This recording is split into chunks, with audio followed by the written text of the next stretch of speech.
Bienvenidos a Devs Lives, episodio número 1. Bienvenidos al canal, mi nombre es Adrián Ferrera González, desarrollador en LeanMind y bueno, la idea es traeros este podcast donde vamos a charlar con diferentes personas del sector, vamos a hablar con ellos, que nos cuenten un poquito sobre su vida, sus experiencias, conocerlos un poquito más y sobre todo que nos ayuden a crecer profesionalmente, conocer sus distintos puntos de vista, qué valoran, qué no valoran, pero sobre todo vamos a intentar pasar un buen ratito. Vamos a empezar a entrar en terreno pantanoso, a hacer ciertas preguntas y que la gente se moje. Y dado el aire desenfadado que le queremos dar, cómo no iba a contar yo con uno de mis grandes amigos, una de las personas que más aprecio y una de las personas con las que me aventuré en mi primera aventura de crear un canal de YouTube. Daniel Ramos Acosta, bienvenido al episodio número 1. Chaval, ¿qué tal? ¿Cómo ¿Qué, estás? Bienvenido. qué tal, Adri? Pues yo bien, bien, aquí medio dormido todavía porque es por la mañana, pero bueno, contento de estar aquí, de hablar contigo. Va a salir guay además, que tú sabes que a mí me gusta hablar y contar cosas. Sí, sí, sí. Así que bien, bien, bien. Te he traído engañado, ¿eh? Las cosas como son. Yo te dije, no, venga, vamos a hacer un podcast, no sé qué, ta. Nada, nada, al final nos calentamos rápido los dos. Sí, sí, sí. Bueno, pues venga, vamos a empezar un poquito. Yo te conozco, somos como uña y carne, somos bastante buenos amigos, diría yo, pero probablemente igual que la gente no me conoce a mí, pues tampoco te conozca mucho a ti, así que cuéntame, ¿quién es Daniel Ramos Acosta? Pues Adri, yo, pues eso, soy Daniel Ramos Acosta, empezando por ahí, ¿no? Y nada, yo pues soy desarrollador en general, diría yo, tanto, bueno, es que full stack es una palabra que no me gusta, ¿no? Pero bueno, sí, al final estoy más enfocado al back ahora mismo, ¿no? Aunque bueno, también controlo la parte de front, incluso parte de sistemas de Kubernetes, Docker y todo eso también un poquito, ¿no? Y nada, bien. Respecto a todo el tema de desarrollo, la parte que más me gusta es todo este movimiento de software craftsmanship que hay, ¿no? Todo el tema de dejar el código lo mejor posible, que sea súper legible, todo este tema, ¿no? Me apasiona mucho todo eso. Y nada, bien, un poco eso. Curioso, curioso, me resulta muy curioso porque hace 3 años más o menos cuando trabajábamos juntos, estaba súper enfocado en el frontend, o sea, venías de trabajar en el frontend a tope y me alegra un montón ese cambio, esa evolución, ¿no? Pasaste de tocar React y desde mi punto de vista yo te he admirado siempre mucho con respecto a eso, fuiste la persona que me enseñó a React, de hecho me hiciste cambiar de Angular, cosa que al principio te odié y después te amé lo más grande. Después hablaremos un poquito de esas anécdotas y cómo pasó, pero me sorprende mucho, me sorprende mucho. ¿Qué crees que te ha incitado a tener ese cambio de desenfocarte un poquito del frontend y empezar a tocar de todo, de cantarte por el tema del craftsmanship? ¿Cómo lo ves? ¿Qué ha pasado ahí? ¿Qué ha surgido? Pues principalmente, o sea, eso, lo que tú dices, ¿no? Tanto en la primera empresa donde estuve yo, como cuando ya entré ahí en Lime con ustedes, empecé por la parte de front, ¿no? Pero cuando ya, sobre todo con Carlos, pues viendo todo este tema bueno, sobre todo el tema de Domain Driven Design, arquitectura hexagonal y todo esto al final, a pesar de que se puede extrapolar al front, donde ves o donde puedes empezar a meter la patita, es principalmente enfocado a back, ¿no? Entonces, bueno, me empecé a meter por ahí, ¿no? Sobre todo cuando estuve con Sosa en la parte del proyecto que estuvimos ahí pues ahí estábamos viendo los cursos de Codely, empezando a aplicar ciertas cosas ahí de arquitectura y tal. Y bueno, ya cuando entré en ACID fue un poco empujar esto todavía más, ¿no? Bueno, los cursos de Codely para mí fuente de conocimiento muy buena y bueno, me los he visto todos, creo, y sobre todo los de arquitectura. Y bueno, ya recientemente, pues leyéndonos los libros bueno, sobre todo los de Implementing Domain Driven Design, ¿no? Que no son los de Eric Evan, que son muy duros, sino los Ujú. que son así como un poco más resumidos o más a lo práctico y tal. Guay, guay, Y guay. al final toda esa parte, a pesar de eso, lo que te digo, ¿no? Que lo puedes aplicar al front y lo aplicamos al front, donde tiene como más, donde hay más arte de todo esto, al final es todo en la parte de back, ¿no? Entonces, bueno, pues me he ido metiendo por ahí muy profundo y al final casi que estoy, vamos, diría yo que 80% enfocado así a la parte de back, ¿no? Sí, sí, sí, sí, estoy totalmente de acuerdo. Y ahora que lo has nombrado, el tema de front, que lo puedes aplicar también, y estoy totalmente de acuerdo, aquí se empieza a dar ya un debate que vamos a empezar calentito, ¿eh? Estamos empezando fuerte. Yo pensaba ir como más sosegado, bueno, pero no, no, estamos yendo al meollo del asunto enseguida. Sí que en frontend puedes aplicar temas de arquitectura y puedes jugar bastante con ello, pero siempre dentro de unos rangos, ¿no? Y cuando, por lo menos en mi experiencia, cuando llegas a un proyecto, te ves los dos extremos. O no hay nada, o está sobredimensionado que tú dices, ay Dios mío, ¿dónde me estoy metiendo? No, por Dios. Perdón. Entonces, ¿cuál es un poquito tu opinión al respecto, ¿no? ¿Dónde están esas líneas en el front? ¿Qué crees que son cosas, que son paradigmas que existen en el backend, pero que no debes aplicar en el frontend? Uf, que no debes aplicar, no sé, porque que depende mucho de qué frontend, ¿sabes? Porque no es lo mismo una aplicación de React Native que una de React Web, no es lo mismo una aplicación móvil que también una web, ¿no? Al final en la web también tienes que compensar otras cosas, ¿no? Por ejemplo, el tamaño del bundle y todo esto, ¿no? Que cambia un poco, o tienes que adaptar el estilo de código, ¿no? Para que funcione bien en web, ¿no? Por ejemplo, al final JavaScript tiene todo el tema de las clases, ¿no? Y que puedes hacer clases y está bien porque eso aplica o es más fácil de hacer o de ver con el tema de inyección de dependencias porque se lo pasas por el constructor y todo el rollo, ¿no? Pero tiene un downside, sobre todo cuando lo usas en front, en web, ¿no?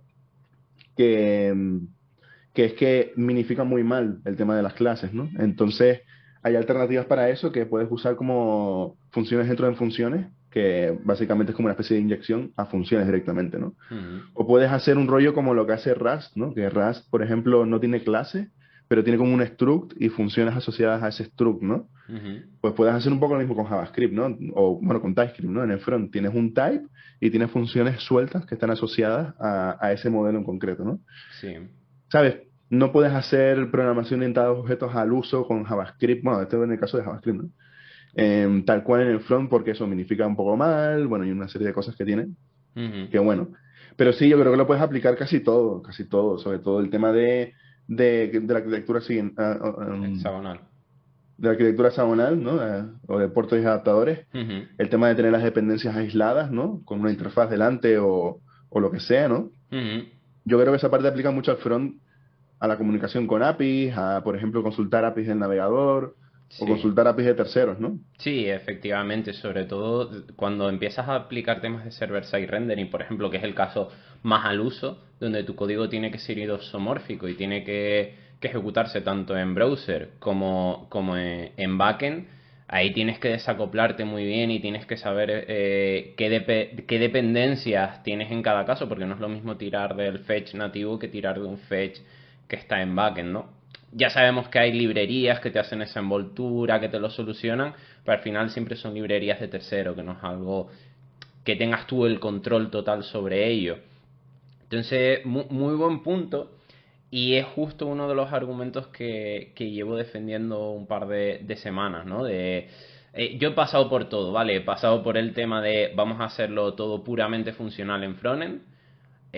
Vamos a hacerlo con clases porque así podemos mantener la estructura de objetos, encapsularlo bien y tal. A decir, oye, mira, creo que esto depende del caso donde lo vayamos a usar. Igual, si lo que estamos haciendo es trabajar un backend con TypeScript, pues las clases tienen sentido, porque al final el tamaño de tu bundle no te es relevante, eso va a estar en el servidor y sabemos que las máquinas hoy en día, sus problemas no son de memoria. Pero sin embargo, cuando estamos hablando de minificados, de enviarlos a la UI, de que se tiene que ver en el navegador, ahí el tamaño del bundle es súper importante, como bien dices. Y igual tirar por un approach más basado en funciones, que igualmente haces tus envolturas, los devuelves, los Sí, trabajas, una pero cosa no quita la otra al final. efectivamente, efectivamente. Entonces, estoy muy de acuerdo contigo. Estoy muy de acuerdo contigo y creo que al final no es la piedra roseta, ¿vale? No es una verdad absoluta donde tú digas, no, no tiene que ser así a rajatabla, porque es una de las cosas que últimamente estoy defendiendo mucho, la arquitectura adaptativa o evolutionary architecture o como lo queramos llamar. Yo lo he llamado así, arquitectura adaptativa, me gusta mucho. Eh, entonces, totalmente de acuerdo, totalmente de acuerdo. Sí, es que hay veces que incluso en la parte de arquitectura pues no te encaja pues por lo que sea, por tiempos o porque crees que aquí complica demasiado. Mm, Pues que, por ejemplo, yo qué sé, el tema de inyección de dependencias está bien, ¿no? Pero hay veces que te acoplas un poco a la librería y tampoco pasa nada si no eres purista del todo. Por ejemplo, si quieres usar una función tipo Lodash, ¿sabes? Imagínate que tienes que usar Lodash para algo, ¿no? mm, El group by, ponle tú, ¿no?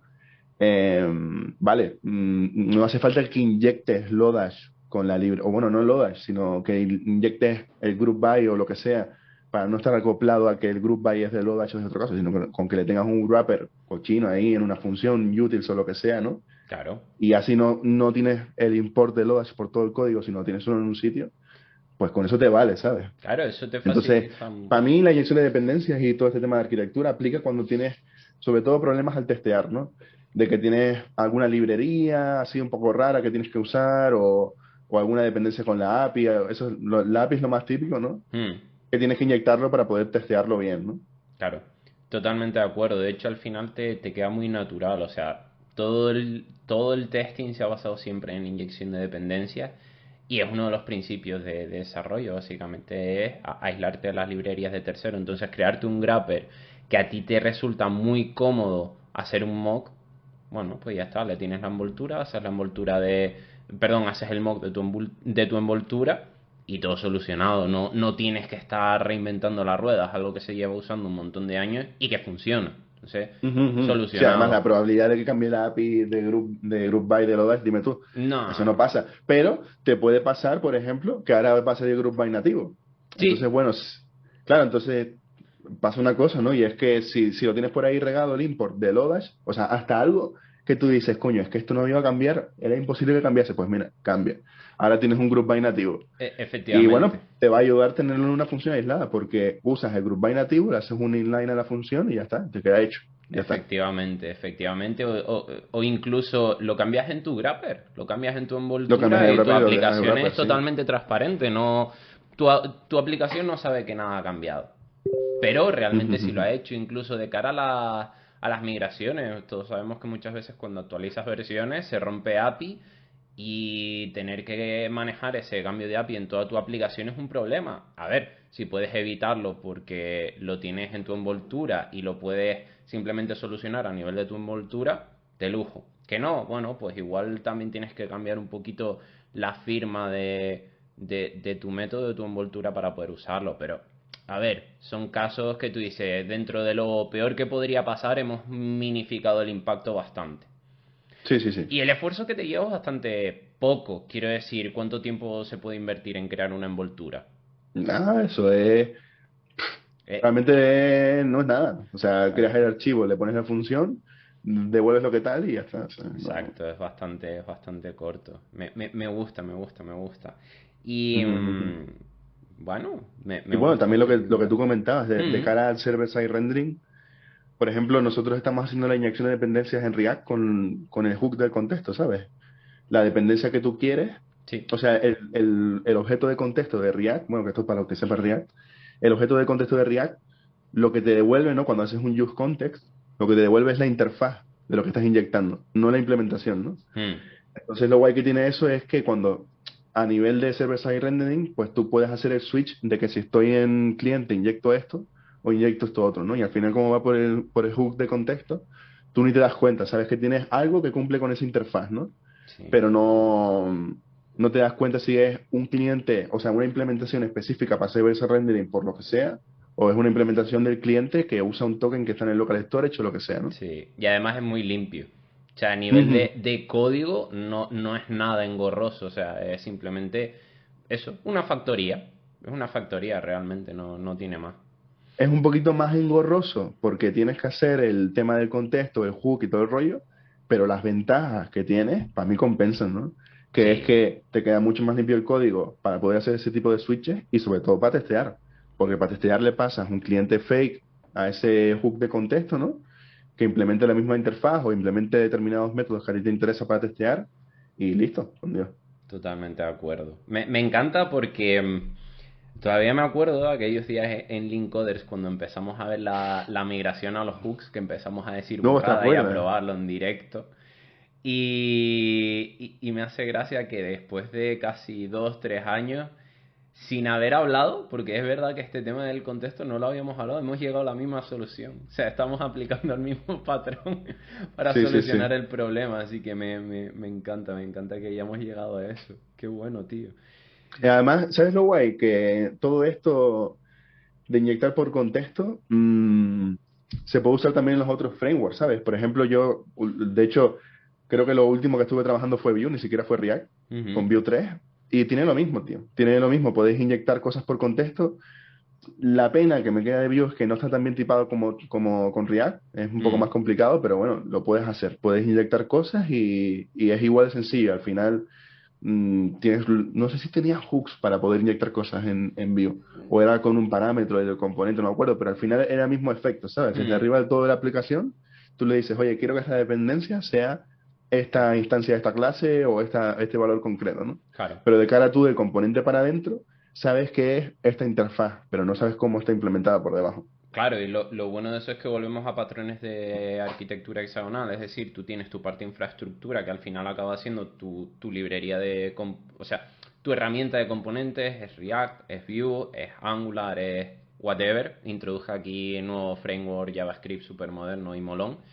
Pero de ahí hacia adentro es tu dominio y el cómo lo quieras gestionar y está totalmente desacoplado, ¿no? O sea, hay un Mm. articulito por ahí que escribí en su momento justamente donde se hace esa comparatoria, ¿no? Cogíamos el mismo código fuente, la misma capa de dominio con su servicio, su llamada API, eh, y el código era exactamente igual.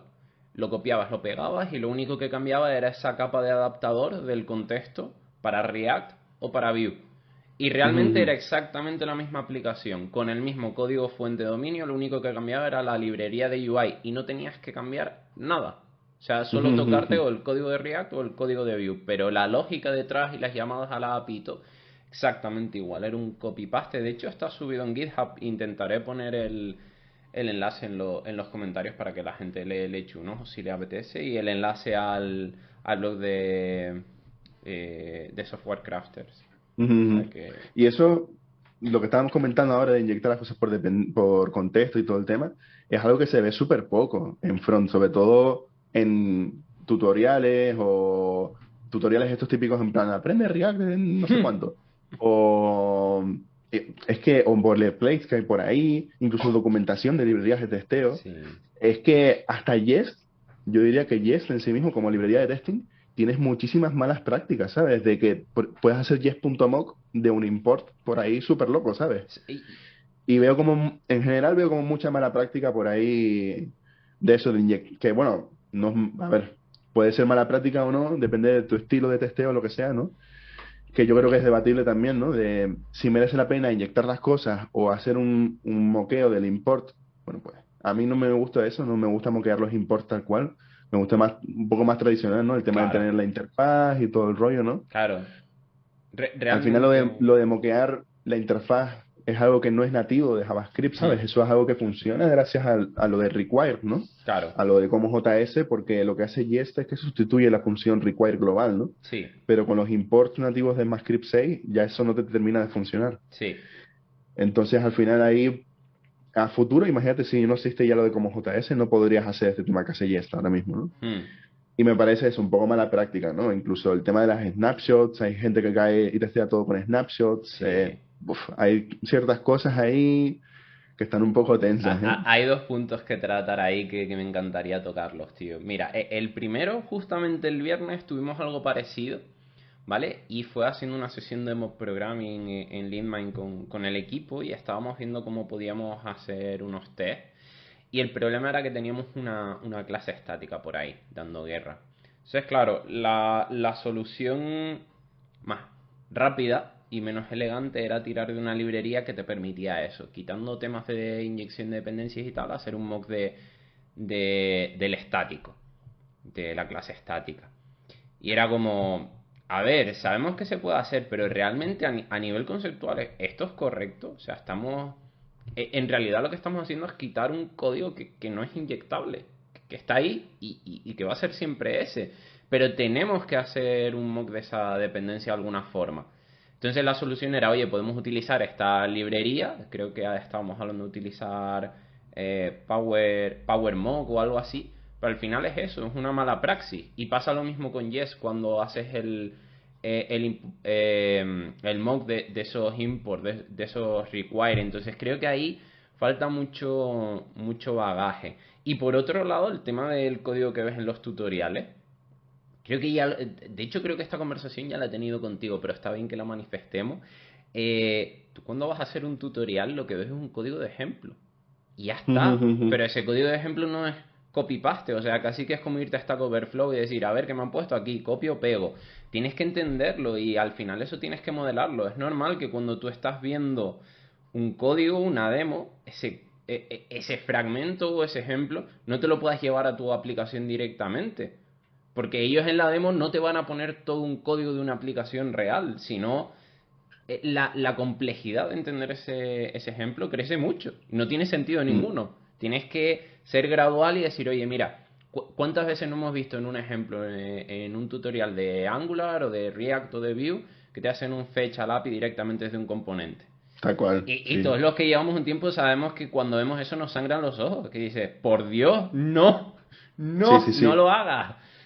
También es el público objetivo de esa documentación, esos tutoriales, ¿no? O sea, al final, la mayoría de tutoriales que hay por ahí, en general de lenguajes y de lo que sea, es aprende X framework, X lenguajes en tanto tiempo, ¿sabes? Pero no, vamos, lo que sí que veo que hay muy poquito, en general, es, oye, aprende a organizar bien tu código, aprende arquitectura en general, o cómo testear bien, ¿sabes? Sí. Y al final yo creo que es un poco lo que vendo. O sea, yo como React quiero que la gente use mi framework. Entonces te voy a dar un tutorial que sea muy sencillo, no me voy a poner ahí con rollos de arquitectura ni nada de eso. Claro.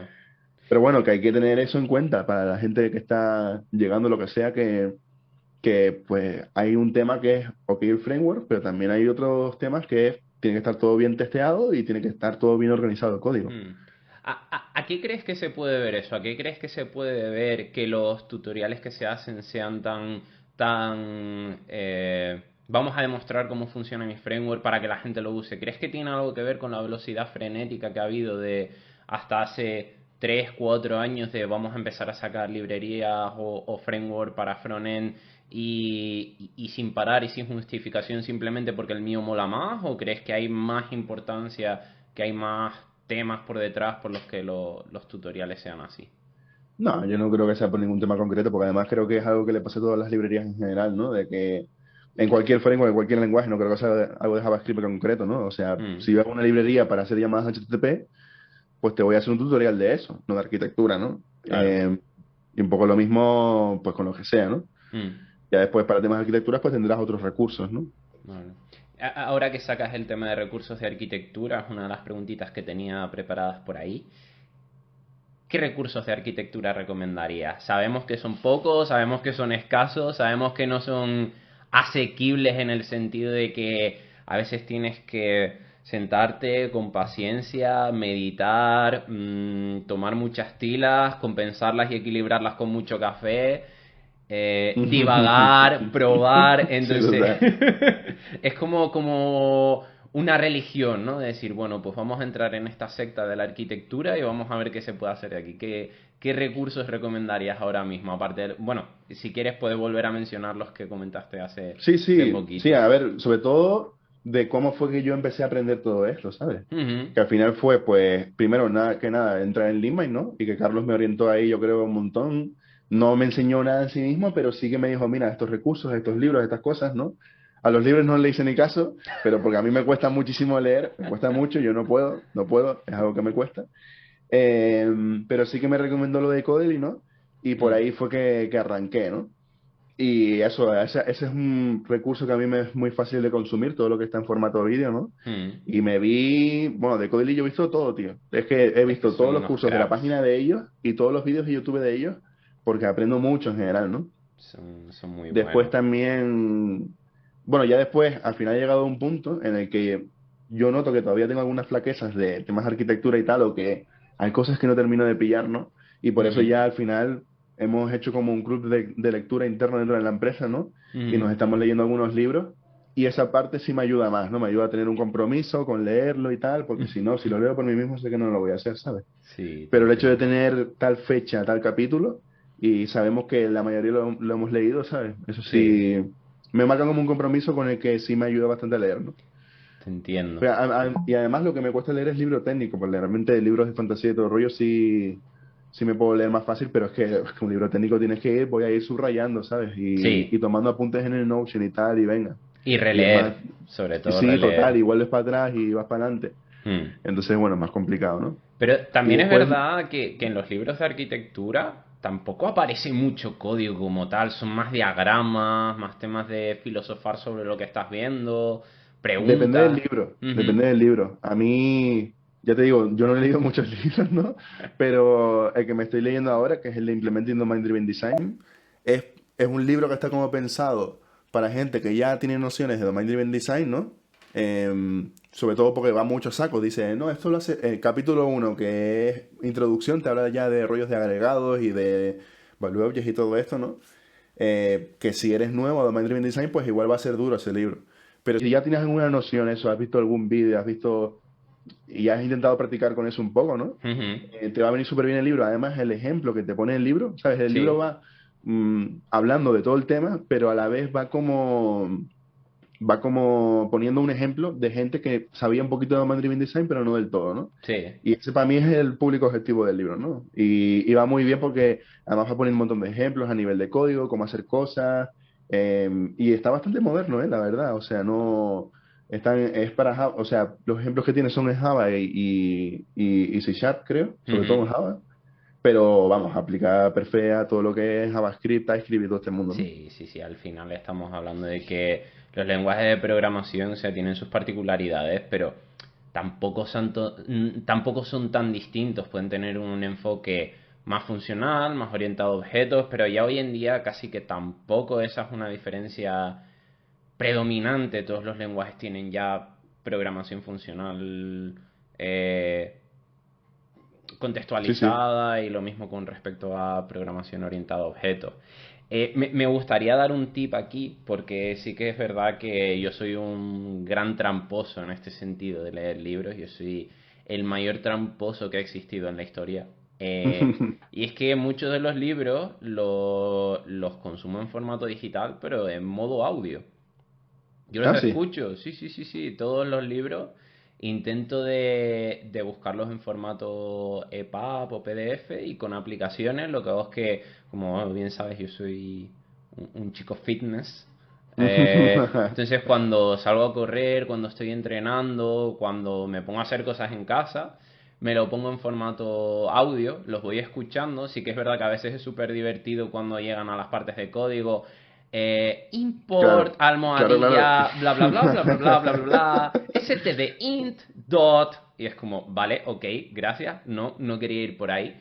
Esos momentos son súper divertidos, pero bueno, que te hacen dar ese break, pararte, reflexionar sobre lo que has escuchado, mirar el código y ya después sigues a lo que estabas haciendo, ¿no? Entonces he de confesar que muchos de los libros a mí también me cuesta leer la parte técnica, pero sí que es verdad que hacer esa introducción vía audio y después hacer una lectura más diagonal real, de decir, oye, pues me siento, cojo el libro, lo empiezo a leer, veo los ejemplos como con más detenimiento porque ya tengo el run run, ¿no? Como decimos aquí, tengo el run run, me suena Ujú. de algo, sé de lo que va y me es más sencillo, más asequible y además también me ayuda a descartar mucho de lo que me está contando me aporta, lo que me está contando no me aporta y descarto muy rápido. Ya sabes Ujú, ujú. que creo que tú estás en la misma situación que cuando te metes en un montón de fregados al mismo tiempo, el tiempo hay que optimizarlo lo máximo posible. Entonces, descartar cosas es prioritario, ¿no? Mm. Y bueno, más recursos así que me han servido en general, Ujú. más allá de vídeos y todo este tema. Bueno, primero el Sócrates. Eso ahí, la verdad que aprendes un montón y otros puntos de vista, el foco que pone la gente en testeo, sobre todo gente que hace cosas así como súper raras que tú dices, coño, no había pensado en esto, la verdad, ¿eh? Mm, El Sócrates genial en el evento, ¿no? sí, es Mm, un Bueno, para quienes no conozcan el evento de Sócrates, el Sócrates es un evento formato Open Space donde todas las personas que asisten pueden ser speakers. se va al evento, no hay una planificación y a primera hora de cada día las personas proponen de qué les gustaría hablar o qué les gustaría que les contasen. Salen las propuestas, se votan, se organizan en un planning y ya está. Y se organiza así el evento sobre la marcha, en caliente, sin... A ver, hay personas, y es lo más normal, que si tú quieres hablar de un tema ya, pues a lo mejor lleves alguito preparado un poco para moderar de lo que se va a hablar. Pero bueno, la verdad es que a mí ese formato me gusta mucho, lo veo muy natural, encima al ser un open space ves que cuando la gente es como la polinización, ¿no? Tú llegas a una sala, están hablando de un tema, escuchas, ves si te interesa o no, te quedas, cambias a otro. Es más eso, el hablar, el conocer distinta gente, el ver distintos puntos de vista. A Mm. mí ese formato me encanta, sinceramente, y creo que te aporta mucho. Y la gente que va, además, como son eventos, digamos que son no son asequibles para todo el mundo, pero creo que lo que te aporta es muy grande. Es muy Sí, viene grande. mucha gente internacional también. La verdad que es súper guay, ¿no? Sí. Además, es que sobre todo he conocido ahí a gente que después he seguido por Twitter o lo que sea, ¿no? Ujú. Que digo, uff, madre mía. Muy gente muy buena, ¿no? Después también, ya de último, también lo que estoy escuchando ahora más recientemente es un podcast que tienen los de Codesai, que se llama The Big Branch Theory. Eh, y está muy bien. La verdad que comentan ahí un montón de rollos de eso, de arquitectura, de los principios SOLID, ¿no? Pues lo van a ir comentando ahí. Creo que están sobre todo Miguel Viera y Alfonso, ¿no? Y genial, la verdad que aprendo un montón ahí y saco cosas de valor. Escuchar la opinión de ellos está súper bien. Genial, ¿no? Qué bueno lo que me estás contando porque al final se nota que hay comunidad detrás, ¿no? Que hay comunidad que tiene esas mismas preocupaciones que yo creo que tenemos todos, que las está visibilizando y que además intenta aportar su granito de arena, que hacer que todos crezcamos, que aprendamos. Qué bueno, qué bueno, qué bueno. No lo, o sea, conozco Codesai, conozco a varias personas que trabajan ahí, pero no sabía que tenían ese podcast, El así podcast está que buenísimo, te lo recomiendo, ¿eh? pues mira, alguno de los libros que escucho en formato audio lo acabaré quitando y lo acabaré reemplazando por ese podcast casi Está muy seguro, guay, porque ¿eh? son muy buena gente. Qué bueno, tío. Mira, y te iba a decir, ya por un poco que no sea todo tan técnico, sé que te gustan mucho las mates, ¿vale? De hecho Sí. llevas una camisa de la NASA, o sea que por un poco hacer la coña, dar este aire refrescante y tal. Como te gustan las mates, la pregunta es, me gustaría que me sacases una teoría en caliente, aquí y ahora, de cuál crees que es la relación proporcional entre el café que consume un developer y el código que genera. Uf, yo creo que está complicado porque empieza lineal, ¿no? Empieza hacia arriba, así suave, pero llega un momento en el día en el que tienes ahí el efecto rebote y hace ¡puf! Y se va toda la mierda, ¿sabes? Sobre todo después de comer es el momento crítico que yo me replanteo la vida y digo, ¡puf! Con el café incluido, ¿no? La calidad baja. Dice, Sí, sigo sí, aquí a sí, tope, sí. pero la calidad baja. No sé si la calidad, pero la velocidad seguro. La velocidad de pensamiento, hay unas neuronas así, ¡buf! Moviendo todo el mecanismo en ese momento. Bueno, bueno, pero Pues sí. porque yo creo que ahí también influye mucho el cómo trabaje cada uno, ¿no? Yo he visto personas que justamente después de comer son brillantes. Tú dices, pero ¿cómo puedo estar yo Qué va, qué tan, va. tan destruido, tan enterrado, tan por favor cierra todo y vete a dormir?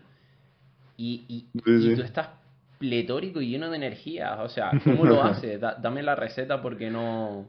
Yo, una cosa que estoy intentando es quitarme un poquito el café, por lo menos, porque sí, yo creo que estaba tomando un poco demasiado. Entonces, pues sí, un poquito menos y tomar zumito de naranja y tal, bueno, ahí poquito a poquito. El healthy. Estás cogiendo Sí. ahí buenas prácticas.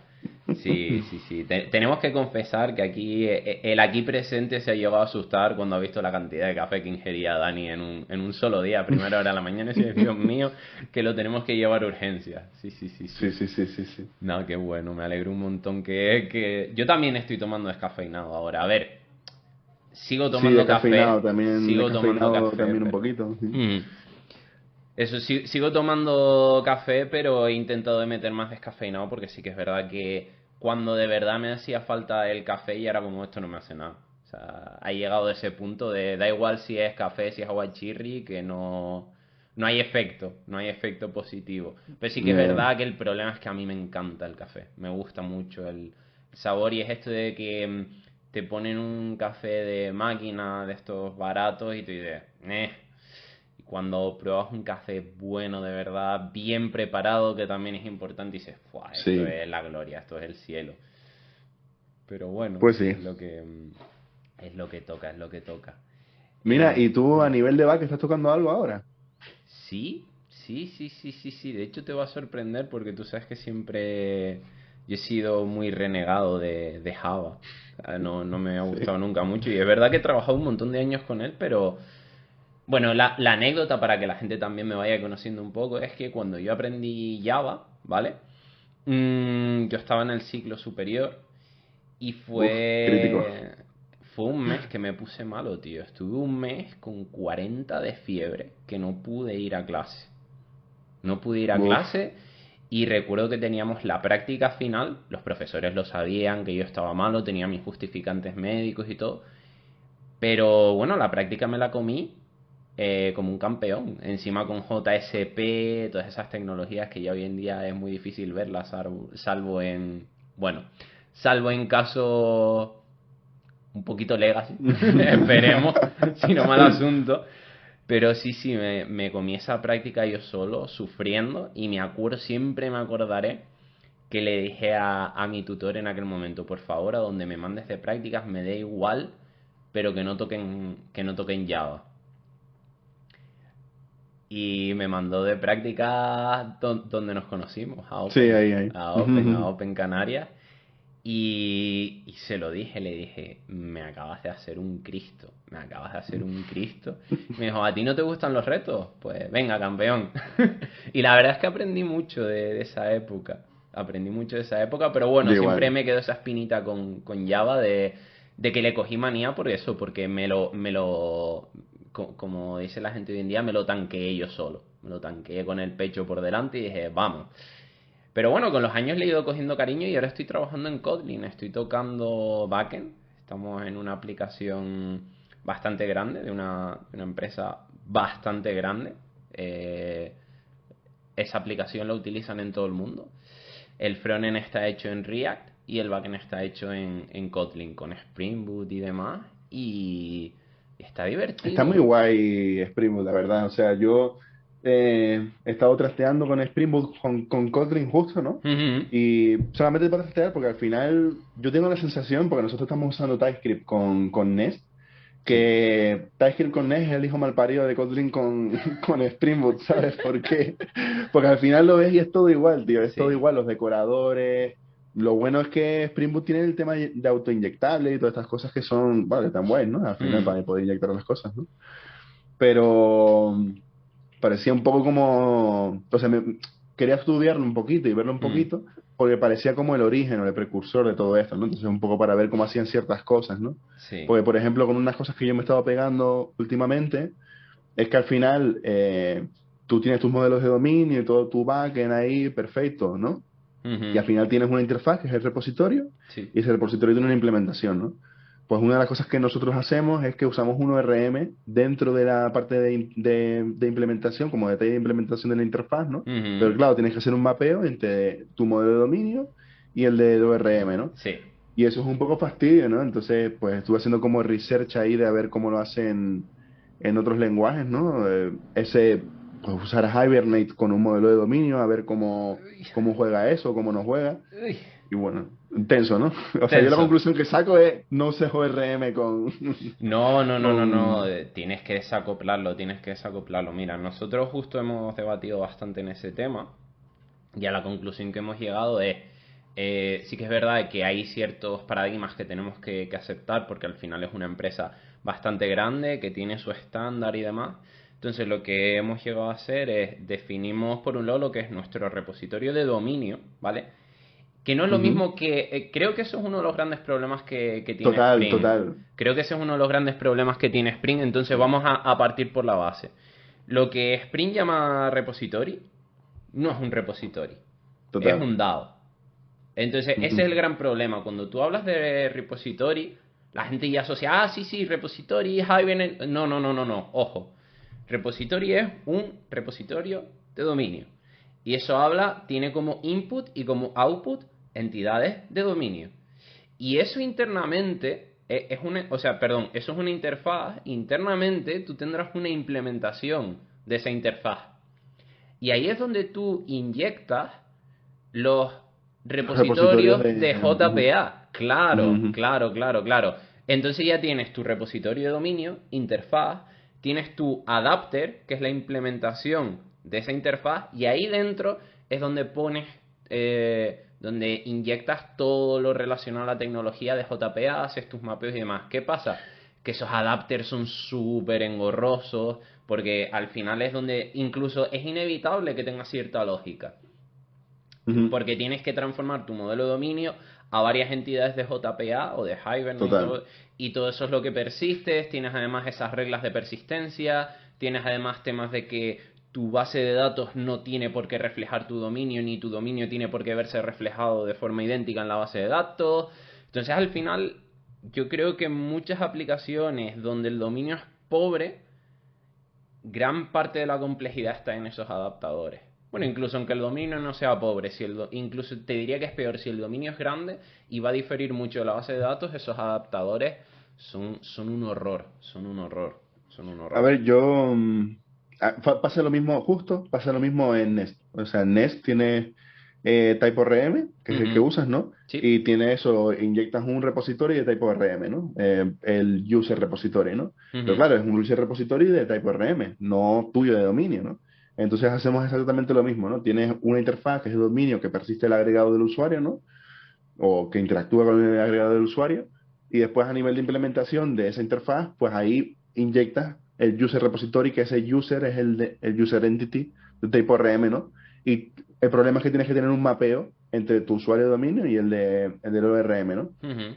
Y al final, es que tú lo piensas y yo no sé si termina de compensar la complejidad, porque al final es complejidad accidental el tema de meter un ORM para facilitarte la vida en ciertos aspectos. Y es verdad que sí te la facilita en ciertos aspectos, como las migraciones o yo qué sé, hacer un find y poder poner la query ahí directamente, ¿no? Mm. Pero si quitas eso y pones un query builder plano, ¿sabes? No el driver directamente, sino un query builder, Sí. yo creo que se facilitan las cosas, ¿no? No lo he probado, todavía seguimos con el ORM y haciendo los mapeos y todo el rollo, Mm. pero yo creo que con Query Building se soluciona bastante la movida. ¿Por qué? Porque no tienes los modelos del ORM, sino que directamente pues haces pues el punto 6 por ejemplo, es un insert on conflict update Sí. y ya está, ¿sabes? Y después el modelo de dominio puede diferir de la base de datos, ¿no? Pero hay que intentar que no difiera mucho, ¿no? Porque si no, al final te va a costar un montón. Mm. Igual que si modificas algo a nivel de dominio, pues seguramente tengas que refactorizar algo en la base de datos, ¿no? Pues cambias alguna tabla o no. Te puedes proteger de eso porque tienes una capa anticorrupción, ¿no? Mm. En el repositorio, Sí. pero lo ideal es que al final eso vaya consiguiendo lo más que puedas, ¿no? Mm.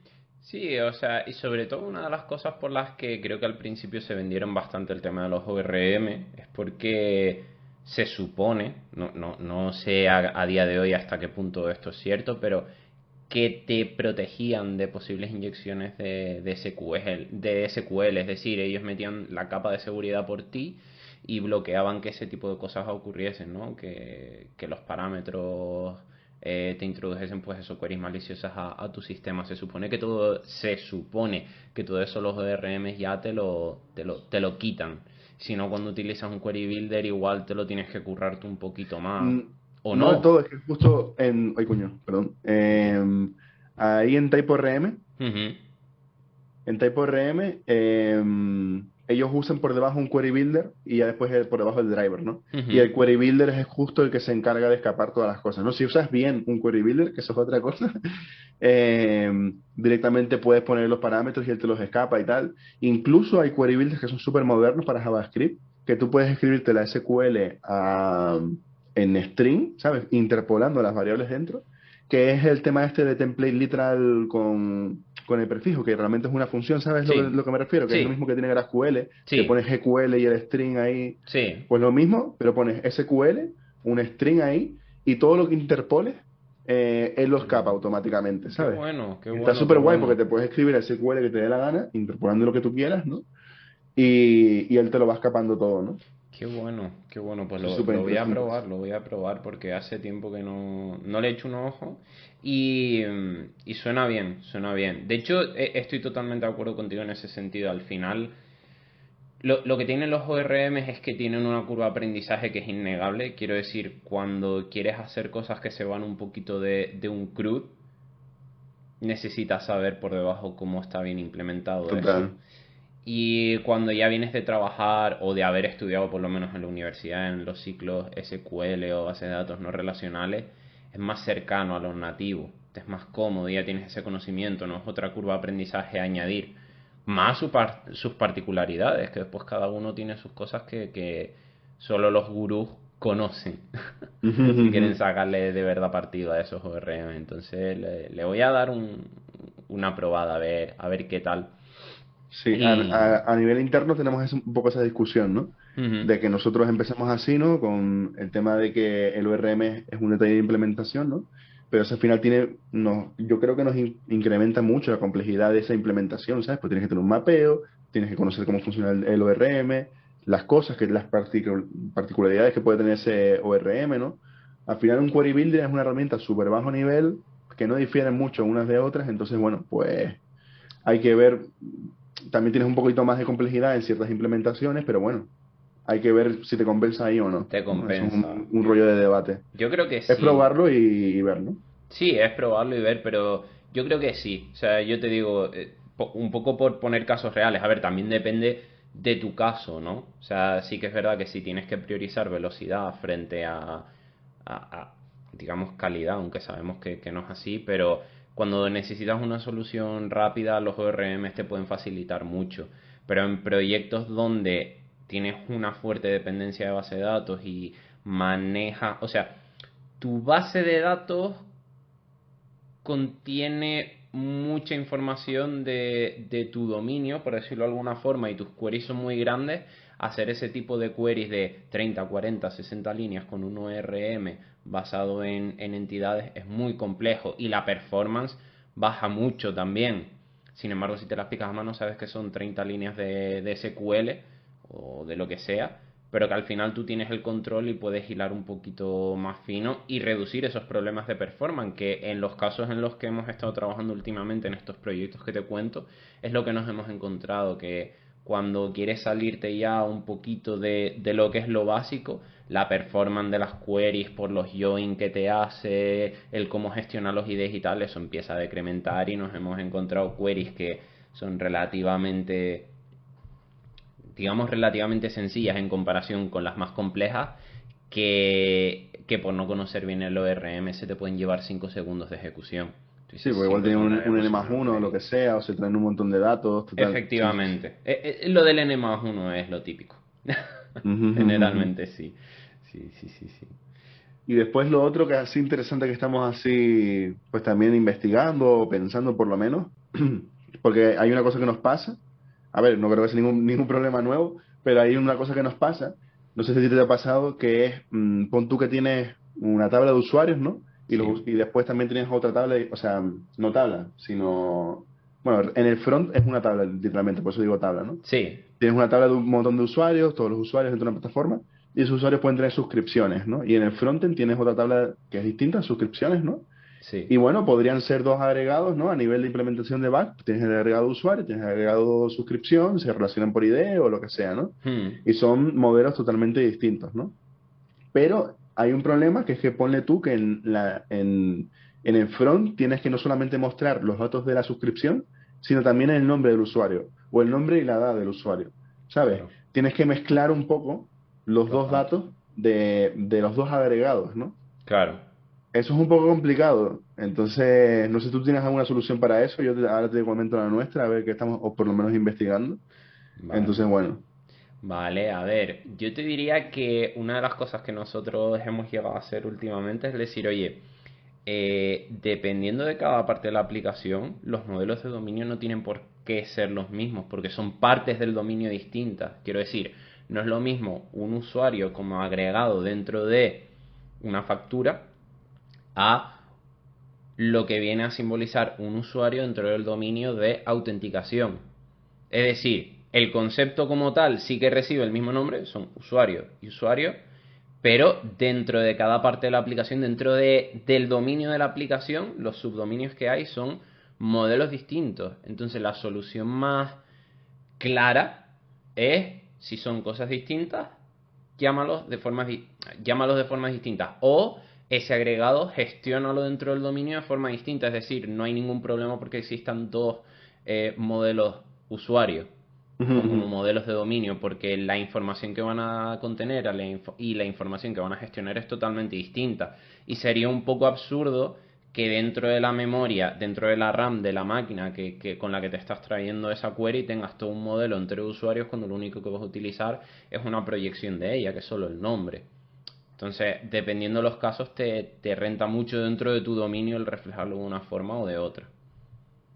Sí, sí, ahí esa es una opción, ¿no? Dices que son dos modelos distintos y tienes dos modelos distintos y ya está, ¿no? Sí, efectivamente. Em, Nosotros lo que estamos haciendo, porque al final es una disonancia que hay, ¿sabes? A la hora de consumir datos, ¿no? A la hora de escribirlos, sí que tienes la parte de suscripción y la parte de usuarios, pues súper diferenciada, ¿no? Y Mm. tienes una serie de acciones que quieres aplicar sobre las suscripciones o sobre los usuarios, ¿no? Pero a nivel de consumo de datos es donde yo veo que a veces, dependiendo del proyecto, ¿no? A veces nos difiere lo que tenemos en el agregado de lo que tenemos en el front, ¿no? Entonces nosotros estamos empezando a investigar un pseudo CQRS, ¿sabes? No CQRS al uso, en plan tengo un comando, lo pongo en el bus de comandos, después eso lo consume un handler y dispara el caso de uso. Y lo mismo con la query, ¿no? Sino que hacemos como un read model y un write model, pero ligerito, ¿sabes? Sí. Tienes tus endpoints que atacan un caso de uso y escriben sus cosas y usan un modelo rico de dominio, ¿no? Pero después, las cosas que son un get usan también no usan casi, bueno, no sé, no hemos debatido todavía si usar un caso de uso para eso, porque yo creo que no merece la pena, porque al final el caso de uso va a ser solo una línea, llamada repositorio y ya está. Ujú. Pero en vez de usar el mismo repositorio que usas para traerte todos tus agregados, usas Sí. un repositorio específico que te trae los datos específicos de esa vista, ¿no? Vale. Y esos datos específicos de esa vista, tienes dos opciones, ¿no? A nivel, tienes, por así decirlo, imagínate, tienes un user repository, ¿no? Y después tienes un user read model repository, ¿no? Sí. Que es una proyección de su usuario, ¿no? Y ahí, pues, le pones datos de más o de menos con joins en distintas tablas, ¿no? Es Ujú. un poco trampa porque los repositorios deberían ser independientes unos de otros, ¿no? Pero al final, como va todo a la misma base de datos, pues nos viene bien así y ya está, ¿sabes? Mm. Y lo guay es que puedes hacer como modelos de lectura nada más para el front, ¿no? Por ejemplo, todo Vale. lo que es imagínate una vista de listado y una vista de detalle, ¿no? Pues en la vista esa de listado te traes un read model de la base de datos que coincide justo con los datos que necesitas en el front, ¿no? Vale. Y lo mismo con la vista de detalle, ¿no? Igual la vista de detalle también tiene que componer de otras tablas o de otros agregados, ¿no? Ujú. Ujú. Entonces, bueno, pues eso lo compones en el read model y es lo que envías al front, ¿no? Entonces, bueno, por ejemplo, en este caso de suscripciones, lo que tendrías es un subscription read model repository, ¿vale? Ujú. Y eso te va a traer un type directamente, ni siquiera una clase, ¿sabes? Tiene que ser un type porque el modelo de lectura es solo de lectura, no Solo vas a escribir lectura. nada sobre eso, ¿no? Y ese type tal cual coincide justo con los datos que el front tiene que dibujar, ¿sabes? Vale. Vale, Entonces, vale, de vale. esa forma, a todo lo que es una escritura, pues tiras el caso de uso, cargas el modelo rico de dominio, todo el rollo, perfecto, ¿no? Y a Mm. nivel de lectura, vas a leer los datos de la base de datos justo es lo que te hace falta, ¿no? Entonces ganas en performance porque no tienes que leer datos de más ni datos de menos, ¿no? Mm. No es CQRS de libro, ¿sabes? Pues con toda la maquinaria que tienes que tener, pero oye, no sirve, ¿sabes? No, a ver, eso es, como todo, o sea, a ver, hace poco escuché un podcast sobre un chico que hablaba, bueno, no era un podcast, era un vídeo sobre un evento que ocurrió en noviembre, y lo que hablaban era de arquitectura ornitorrinco, ¿vale? Y era un poco eso, o sea, hasta qué punto tienes que tener una arquitectura como tal al dedillo de no, no, todo bien diferenciado, mis ports, mis adapters, mi capa de dominio, mis repositorios. O sea, sí que es cierto que hay momentos donde tenemos que ser lo suficientemente flexibles. Es decir, mira, no hace falta que las cosas sean de libro porque podemos pasarnos de sobreingeniería, ¿no? Ujú. Entonces no le veo ahí tanto problema. Con respecto a lo que me has contado, a ver, parece que como solución es válida. No le veo problema. Me puede preocupar un poco cómo puede llegar a escalar eso, ¿no? Cuando haya que empezar a modificar y demás. Pero también es cierto que no sé cuál es el escenario de la aplicación, pero que el escenario donde se usa pues también influye mucho. No es lo mismo, por ejemplo, seguramente estamos hablando de que tanto el frontend como el backend lo controla el equipo, es una aplicación completa Ujú. desde frontend hasta backend, Ujú, a ujú, sí. decir, oye, nosotros lo que tenemos que hacer es un backend y hay una empresa de terceros que es quien va a consumir ese backend para montar su UI o viceversa, ¿no? Entonces ahí sí puede que hubiesen problemas, pero volvemos a contextualizar y creo que es lo mismo de siempre, ¿no? Las soluciones deben depender del escenario en el que se está jugando. No, no hay Ujú. soluciones que sirvan para todos los casos, ni en todos los casos se van a dar Total. los mismos problemas que tengas que solucionar. Por eso lo de arquitectura adaptativa. Ujú, ujú, ujú. Sí, total. Yo creo que eso es algo que estamos pensando, ni siquiera hemos metido todavía, Ujú. pero yo creo que es algo que puede estar interesante, la verdad. Que es como Sí, un CQRS light, ¿sabes? Sin toda la complejidad de la maquinaria que lleva eso, ¿no? sí. No lo veo mal porque al final volvemos a lo mismo, ¿no? O sea, si sabes que tu aplicación es un CRUD,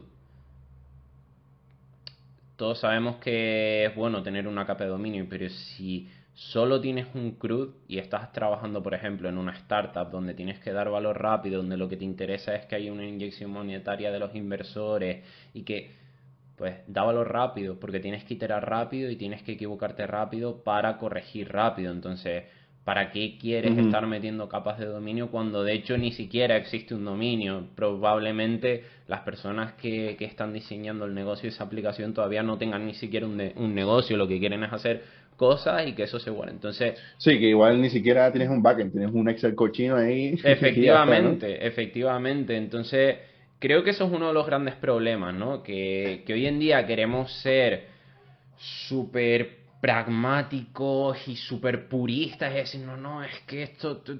y pecamos de sobreingeniería y al final nos olvidamos como desarrolladores que detrás hay personas que están trabajando, que necesitan usar esa aplicación, que tienen que cobrar a final de mes para alimentar a sus familias y que nosotros por nuestro ego de ser perfeccionistas y dejarlo todo del libro y que sea todo perfecto y que quien venga detrás nos pasamos y la Ujú. liamos parda, ¿no? Sí, sí, yo lo que creo que es para hacer un MVP, si eres una empresa sobre todo chiquita, en plan una empresa familiar o lo que sea, Mm, tira un Excel, ¿sabes? Tira un Excel, pruébalo y no metas inversión a desarrollo pues lo menos que puedas, ¿sabes? Si tal para marketing, pero para desarrollo te diría que no. Si claro. tal, hacer una aplicación, para mí React Native con un front que tira de un Excel detrás o que ni funciona o es bonito y ya está, ¿sabes? Sí, Pero al para un final. MVP creo que prima mucho más todo lo que es diseño, vender las cosas, validar la idea y todo el rollo, antes que tener un desarrollo X, ¿sabes? Mm, Que no es el caso nuestro en ACID, ¿sabes? Al final ya a nosotros nos llegan gente que o tiene un producto medio caminado o quieren ya lanzar un desarrollo, ¿sabes? Pero nos han llegado gente que estaba tirando un Excel, literalmente, sí. ¿sabes?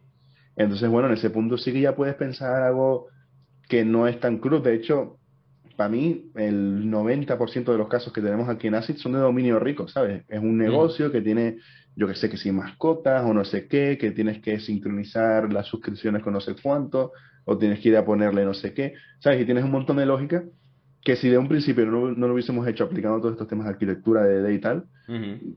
nos estaríamos pegando un tiro un poco fuerte, ¿eh? Sí, Sí, sí, sí, sí. sí. De hecho, esta es una de las cosas que no se dice nunca, pero yo quiero desmentirla ya de una maldita vez porque parece que estamos hablando aquí que estamos endiosados, que somos seres humanos, que nunca nos equivocamos y demás. Vayamos al salseo. ¿Vale? De A ver, a todo ver. esto que hemos dicho de oye, desacoplamos, no sé qué, claro, lo sabemos, pero lo sabemos ahora. Hace 5 años, 6 probablemente no lo sabíamos. Entonces, seamos sinceros. Sin decir nombres, ¿vale? Porque eso sí sería un poquito conflictivo, pero ¿serías capaz de cuantizar? cuántas veces hemos metido la pata. Digo hemos Ya. porque a todos nos pasa. ¿Cuántas veces nos hemos equivocado a la hora de tomar una decisión en cuanto a arquitectura? Yo, a ver, yo la pata la meto todos los días, más o menos, pero todos los días la meto, porque sin ir más lejos, el otro día hago una pull request, me ponen un comentario y digo, pues sí, la verdad que sí, ¿eh? Pues no le falta razón. Todos los días, Adrián. Y las patas más fuertes así que he metido, de las que he aprendido, que he salido quemadito de eso, pues primero, de lanzarte a hacer un refactor inconmensurable, gigante de estos así, de tumbar la aplicación y rehacerla, eso jamás en la vida lo vuelvo a hacer, nunca, ¿sabes? De hecho, es un caso en un poco en el que estoy un poco ahora, ¿no? Que hay una aplicación ahí que hay que dejar un poco más fina y eso de tumbarla y volver a hacerlo, pues no va a funcionar, eso no funciona. Entonces, bueno, un poco lo de Boy Scout, por donde paso, pues lo dejo un poco mejor que antes, hablamos con el equipo, vemos cómo mejoramos, pero no decir, venga, refactorizo todo a muerte y ya está, y porque no, pues eso no va a salir bien, ¿no? Pero hace 6 años lo hubiésemos hecho. Ah, sí, sí, sí, sí, sí, sí, de calle, de calle. Sí, Menos mal sí, que ya sí. no. Y no sé qué más cosas, montones. Montones, Yo ¿no? que sé, por ejemplo, no saber lo que es un contenedor de dependencia y empezar a inyectar todo ahí por constructor y tener una maquinaria súper grande por no saber algo como lo de Inversify Sí. bueno, un contenedor TC-Lynch. de dependencias, Sí, ¿no? sí, sí, sí. Totalmente de acuerdo. Simplemente hacerte una factoría, que al final lo puedes Ujú, hacer un ujú. poquito más craftsman y decir, oye, pues montamos una factoría y que te devuelve. Sí, sí, sí, sí. Incluso de llegar a un código de back y decir, repositorio, ¿esto qué es repositorio y servicio? ¿Servicio de qué? No entiendo nada. Voy a ponerlo todo en el controlador. Eso lo he hecho yo. Lo Bueno, a admito. ver, eso lo hemos hecho todos, eso lo hemos hecho Ay. todos, pero sí que es verdad que un poco lo que quería era desmitificar eso, ¿no? Porque habrá personas que nos estén escuchando, que estén saliendo de universidad y tal, y vayan con esa idea de, ¡buah, esta gente son dioses del desarrollo, mira lo que están hablando, elegancia, tal! Que no, que nosotros la hemos cagado 1000 veces. No Y la que veas. nos queda, y lo que nos Total, queda. total. Lo que pasa que no se ve, que es la No, y cosa. al final, una cosa que me da como un poquito de ansiedad, pero no a la vez, es que hace 5 años no sabíamos todo esto, pero dentro de 5 años vamos a hacer un montón de cosas que no sabemos ahora. ¿Sabes? Literal. ¿Qué cosas son las que no sabemos ahora? Que la estoy cagando ahora mismo, ¿sabes? Ojalá pueda ir al futuro y hablar con mi yo del futuro para que me digan, mira, no hagas eso así. Literal, literal, Ojalá, pero literal. bueno, yo qué sé. Siempre hay una anécdota y de hecho la voy a contar aquí ahora porque fue divertida, fue bastante divertida. Hace unas semanas, no sé si te acuerdas de David Prieto, un Ajá. chico que trabajaba en Open y tal, pues estuvimos hablando y, y una de las cosas que hablamos fue esa, ¿no? Hubo un momento donde nos reunimos, estábamos él, yo y otra persona más, y él decía, oye chicos, vamos a hacer esto, vamos a desacoplarlo, mantener esto más limpio y tal, y no sé qué. Y claro, yo llevaba trabajando 2, 3 meses. O sea, pero ¿para qué quieres estar convirtiendo de esto a lo otro? Eso al final hace que pierda rendimiento. ¿Para qué quieres transformar si lo que nos interesa es que la aplicación vaya como un tiro y que los usuarios estén contentos y tal y no sé qué? Decía, bueno, vale. Y fue una de las mejores cosas que hizo él. Coger y decir, bueno, vale, hazlo así. Ostras, vaya estampida me pegué. Pero vaya Sí, ¿no? estampida me pegué cuando, o sea, cuando eso empezó a funcionar y tal. Después me acuerdo que yo cogí lo calladito la boca, sin decírselo a nadie, yo cogí lo cambié todo y lo transformé. O sea, metí los mappers y se lo dije, le dije, mira David, que lo que me habías dicho lo cambié. O sea, lo cogí por mi cuenta, porque sé que fue una cagada mía, lo cambié y tiene los mappers metidos. Me dijo, ¿y entiendes el por qué? Yo sí, porque si no meto esos cambios, cada vez que se cambia algo en la base de datos tengo que cambiar todo hasta la vista y no tiene plan, ¿no? Dice, vale, pues si entendiste el por qué, sigue con eso. Y hace poco quedé con él y o sea, lo estuvimos recordando y tal y nos reímos bastante. Pero sí que son de esas cosas también que tú dices, mira, para aprender tienes que equivocarte y tienes que tener a alguien que te deje equivocarte, ¿no? ¿Cuántas veces no hemos intentado, por lo menos yo hablo en mi caso, ¿no? Llega alguien nuevo a la empresa y le empiezas a contar temas de arquitectura, que es infraestructura, no sé qué, todo súper bonito. Y ellos, claro, intentan de plasmar en código lo que tú le estás explicando, lo que estamos hablando tú y yo ahora aquí en el podcast y tal. Y dice, no me he enterado de papa. Y empiezan a hacer unas cosas ahí súper raras que tú dices, pero ¿qué demonios? Y después llegas y se lo explicas, pero no, mira que esto... Pero hasta que no cogen y se equivocan y entienden el porqué, sobre todo el entender el porqué, porque se lo puedes volver a explicar, lo pueden cambiar, pero como que no se convencen, ¿no? Cuando llegas a ese momento de... ¡Paf! Me he estallado y he entendido el porqué y el porqué esto es un problema, hasta ese momento no lo pillas, tío.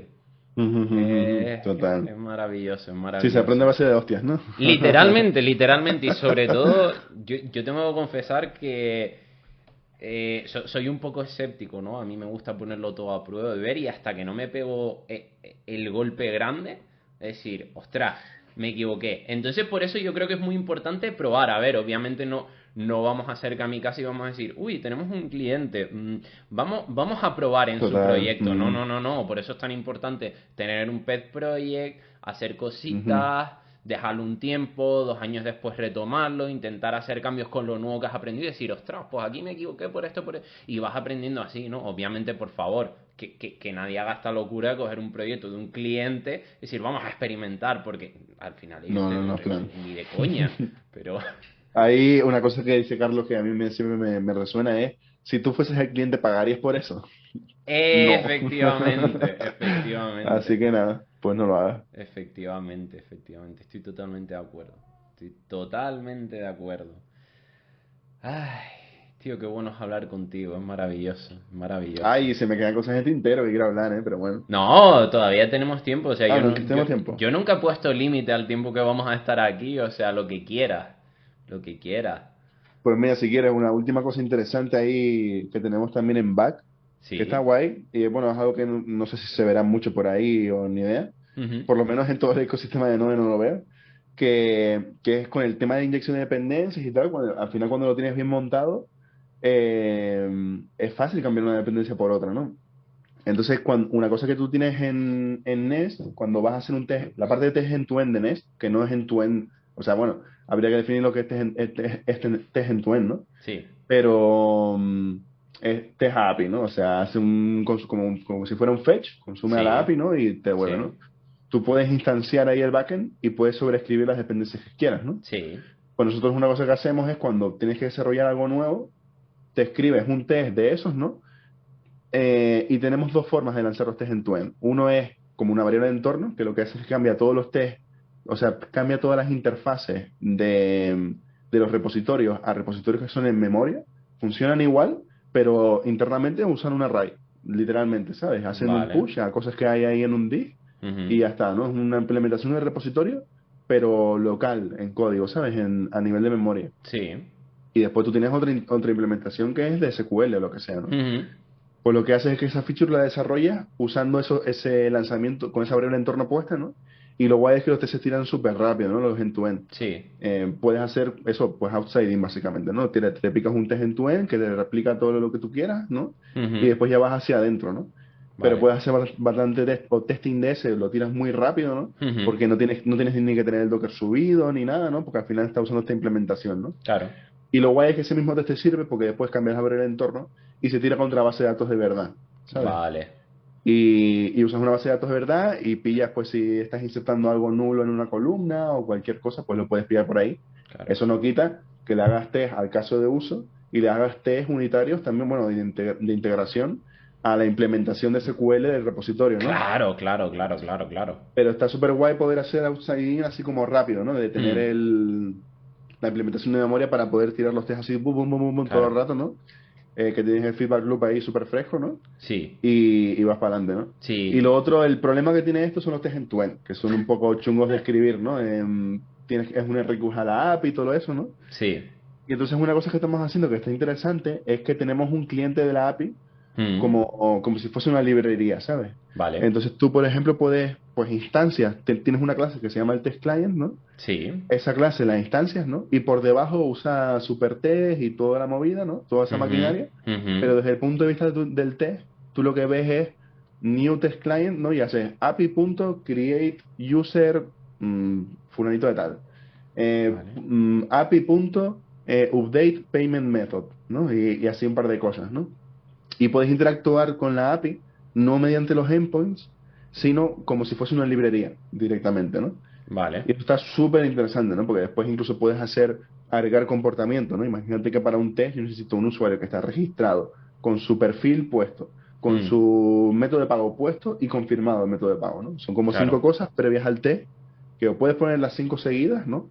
O te creas un método específico en ese test client que dice, oye, usuario registrado con método de pago, ¿no? Sí, Y ya con eso lo tienes, ¿no? claro. Y eso hace que los test en tu end queden como súper limpios, ¿no? Y con el foco muy bien puesto en lo que tienes que Sí. intentar testear, ¿no? Y los otros que van súper rápido, la verdad. O sea, con el tema de memoria van bastante rápido, ¿no? Mm. Ya con base de datos no, pero con memoria sí, ¿no? Me encanta esa idea, tío, porque si somos puristas, ¿no? Y empezamos a hablar un poco, de hecho lo comenta Robert C. Martin en el libro de Clean Architecture, de postergar decisiones técnicas. O sea, este approach que estáis siguiendo es muy bueno porque eh, ¿cómo te decantas? Porque qué base de datos vas a utilizar si ni siquiera sabes cómo va a ser tu dominio, ¿no? Tú empiezas la Ujú, aplicación de ujú. cero, empiezas y hasta que no sabes cómo son el tipo de interacciones que tiene tu dominio con la base de datos, no sabes por cuál decantarte, si una SQL, una no SQL, si necesitas caché, si no necesitas caché. Entonces, el poder tirar directamente de raíz en memoria para hacer esas pruebas y postergar la decisión de la implementación del repositorio, maravilloso. O sea, es como, yo sé que en algún momento esto me va a tener que devolver algo y tienes unos test, yo no los llamaría en tu end como tal, porque al final sí que es verdad que estás quitando esa parte de base de datos por un mock, pero sí que es verdad que a raíz de esos test de integración vas a sacar tus test en tu end cuando cambies una variable porque sí que van a atacar tu base de datos.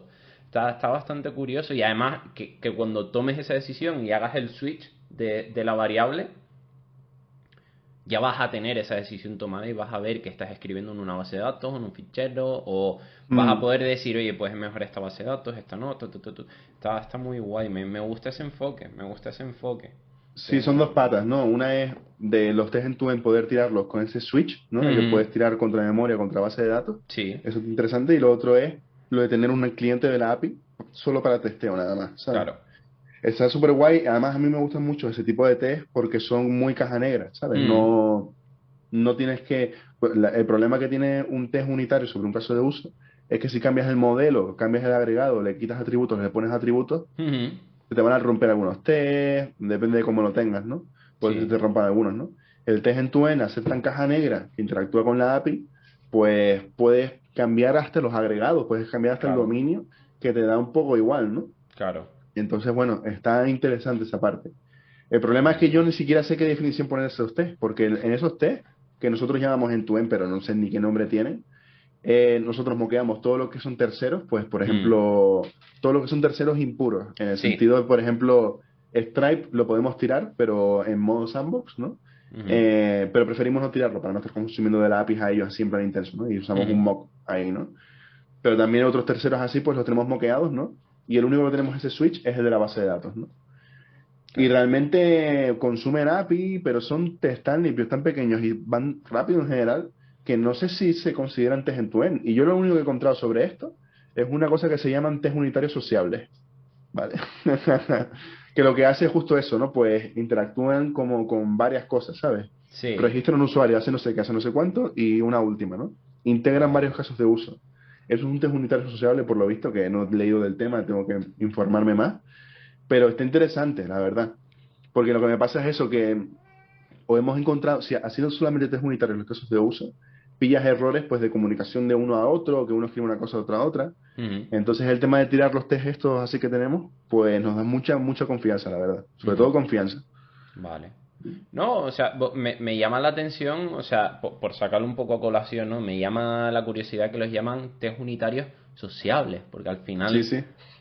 o sea, no son unitarios, o sea, estás probando varias capas al mismo tiempo, entonces por definición, muy unitario no es, de No hecho, es, claro, o sea, es que estás testeando varios casos de uso, claro, atravesando varias capas encima. sí, ¿Sabes? Estás testeando varios casos de uso y varias capas porque pasas por el end-to-end, mm, pasas por el controlador, llama el caso de uso, sí es verdad que no llega a la base de datos, pero puede llegar con el switch este, ¿no? Que Sí, tenemos. sí, sí, sí, sí, sí, sí. Suena curioso y creo que es una buena línea de estudio, ¿no? Porque al final, Sí, al quitando final el es un tema poco del investigación nombre, esto. sí, quitando el tema del nombre, que al final son las etiquetas de siempre, que queremos etiquetar todo de, no, esto es unitario, esto es integración, esto... Ok, vale, venga, sí, como quieras llamarlo, pero creo que es una buena línea de investigación porque al final, seamos realistas, siempre lo que más nos cuesta a todos son los test end-to-end, que dices, ¿cómo los pruebo? ¿Dónde Ujú, está ujú. la línea? ¿Qué considero end-to-end y qué considero integración? Porque unitario, sabemos que unitario es unitario. No, no hay más. Es la clase o el fichero que tienes delante y que sus dependencias o las omites o les creas un mock. Pero ya está. Ujú, Entonces no hay que reinventar la rueda. Esa parte sí que está muy mascada. Pero con respecto ujú. a lo otro, creo que es una buena línea para... Sí, incluso hay varios nombres en la industria. A mí el que me gusta, pues un poco son los que dicen Codely, ¿no? En Codely tienen los test unitarios sobre casos de uso, sobre el propio dominio, sobre agregados o lo que sea, ¿no? Test unitarios Ujú. sobre esas cosas, ¿no? Después tienes test de integración, que son probando un adaptador concreto contra su implementación, ¿no? Sí. Pues, por ejemplo, User Repository MySQL. Eso tiene un test, ¿no? Que comprueba que está bien implementado, ¿no? Ujú. O Payment Wall Stripe, ¿no? Sí, Eso, pues, el test que está asociado a esa clase es un test de integración, ¿no? exacto. Y después el test end-to-end es mucho más para afuera, que aquí es donde se desdibuja un poco, ¿no? Yo entiendo que es algo más tipo, o tipo Gherkin o un Selenium o algo así que ataca más desde fuera, fuera de verdad, ¿no? Sí, O y al propio llega contenedor de hasta... Docker, ¿no? Exacto, y que llega hasta el final total. En el Y ya no momento en prueba el con cosas que... moqueadas, sino que prueba con cosas de verdad 100%, ¿no? Claro, eso es el como yo lo entiendo yo, por eso también te digo, y por eso se dice siempre, o sea, que los test end-to-end en cuanto a tiempo, en cuanto a infraestructura y en cuanto a complejidad y en cuanto a feedback también, son más lentos. Por eso Ujú, no te renta tener muchos test end-to-end, o sea, te renta tenerlos, sí, para asegurarte que todo funciona, pero las particularidades del dominio lo pruebas de forma de integración o lo pruebas de forma unitaria, pues son los casos, ¿no? De lo otro, yo por ujú, ejemplo en un end-to-end no quiero probar que todos los casos que se dan en la UI al detalle de no, es que si hago estas combinatorias, esto se tiene que ver así, si tengo estas combinatorias, se tiene que ver de esta otra forma. Tío, eso son integración o unitarios, pero en tu end, ¿de verdad quieres tener una máquina que tarde un minuto y medio en darte feedbacks para probar esos casos? Cuando puedes ujú, cubrirlo ujú. con un test unitario de integración, no tiene sentido. Lo pones en la balanza y dices, oye, ¿qué me va a dar feedback más rápido? ¿Esto o esto? Esto. Obviamente el test en tu end lo vas a tener que tener, pues, para ahorrarte sorpresas, ¿no? Ujú. Pero no necesitas probar todos los casos. Sí, ahí, por eso te digo, los test estos que estamos haciendo nosotros, donde tenemos todo moqueado y la base de datos a veces sí, a veces no, Hmm, no sé en qué línea quedan. Si lo miras como la pirámide de testing, realmente estos test son test que van muy rápido, o hmm, sea, sobre todo cuando van en memoria, cuando van en contra base de datos un pelín más lento, pero tampoco es que sea una locura. hmm. Y, y son baratos y fáciles de leer, ¿sabes? Baratos Sí, en el sentido de eso, de que tú lo lees y como tenemos lo del cliente de testing este, son súper fáciles de leer y no dan mucho problema, ¿no?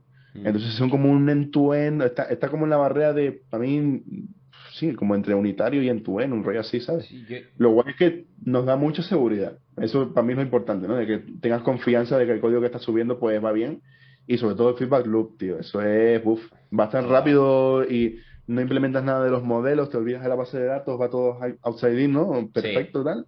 sí, sí, sí, Y sí. cuando ya terminaste de implementar todo lo que tenías que implementar, venga, pues hago el test unitario de la base de datos, tal. ¿Ah? Y cuando yo termine de implementar la base de datos, puedo tirar el mismo test que hice de memoria con base de datos y debería pasar, ¿no? Si la he cagado, pues no va a pasar. Sí. Pero eso es lo guay, ¿no? Que tenemos mucha seguridad en ese sentido, nos da mucha confianza. Estoy totalmente de acuerdo. Al final, la importancia de los test es que te den feedback y que te vayas a dormir tranquilo por la noche sabiendo que todo funciona. Y lo otro es un Ujú. postureo de no, esto es end-to-end, esto es un integration test. O sea, Sí, no. sí. De hecho, a ver, si te soy honesto, bajo mi punto de vista, en tu caso, Son end-to-end cuando la variable de entorno la tienes a tirar de la base de datos real y son de integración cuando la variable de entorno la tienes a tirar de los mocks. Pero ya Ujú. está, o sea, que me da igual. ¿Funciona? Sí. ¿Es una solución viable? Sí. ¿Está implementada y te está dando seguridad y feedback? Sí. Si falla algo, te lo va a cantar. Sí. Pues ya está, a mí me vale. Como si lo quieres ya darle un nuevo nombre que sean Variable End-to-End Integration Super Amazing Power Mock Test. O sea, me da igual. O sea, Ujú, llámalo como ujú. quieras, que mientras que cumplan su función, a mí me vale. Y me parece súper buena idea, la verdad, porque todo lo que tiene que cumplir un test lo hace. Y todos los enfoques de desarrollo que se vienen comentando con respecto a arquitectura, de postergar decisiones, de poder hacer outsiding, de inyectar, además, las estás cumpliendo. O sea, para Ujú. mí es perfecto. Es perfecto. Me encanta, tío. No sé lo que estoy haciendo, pero me está funcionando. Efectivamente, o sea, no, a ver, si sabes lo que estás haciendo, lo que no sabes es cómo etiquetarlo, pero oye, Eso sí. no, nueva línea de desarrollo, pues me mola. Y ya esto un poco por curiosidad, ¿no? ¿Cuánto tiempo o cuánto esfuerzo, vamos a decir esfuerzo más que tiempo, ¿no? Les ha llevado el poder parametrizarlo de esa forma o llegar a esa Pues solución? no mucho, tío, no mucho, porque realmente al final lo que tú tienes, o sea, creo que, a ver, déjame pensarlo. Mm, no mucho, no mucho, porque al final Nest tiene su sistema de inyección de dependencias, ¿no? Y Ujú, tú lo que haces es override de determinadas dependencias, ¿no? Pues ujú, literalmente tenemos un if esta variable de entorno está activada, haz override de todas las dependencias de base de datos, ¿no? Y ponlas de memoria, ¿no? ujú. Y ya está. Realmente ya con eso, pues el test en tu end lo tiras o no lo Ya tiras va. y ya está, ¿no? Y Vale. encima, como esa construcción del servidor, esa construcción, ese ensamblamiento del servidor con todas Mm, sus entidades, perdón, con todas sus dependencias, y queda contenido dentro de ese cliente que te he estado comentando, ¿no? Que sí. tiene los métodos para poder consumir la API, Mm, pues queda todo ahí aislado, ¿sabes? Y vale. queda bastante limpio, ¿sabes? Sí. Desde el punto de vista del test, tú ves que tienes un cliente de la API y le haces API punto, pum, y lo tienes ahí todo, ¿no? Sí. Register user, update client o lo que sea, ¿no? Sí. Y vas atacando con eso, ¿no? Encima, ¿sabes otra cosa curiosa que también tenemos? Es que los fixtures, tenemos fixtures, ¿no? Sí. Y esos test que, bueno, tenemos como usuarios modelos, ¿no? Dentro de lo que es hacer un user personas, ¿no? Que Ujú, tienes a Paco, que es el tío de la tienda, ¿no? Y Paco, pues, tiene dos hijos, no sé qué, haces un user personas, ¿no? Pues, a nivel de diseño, ¿no?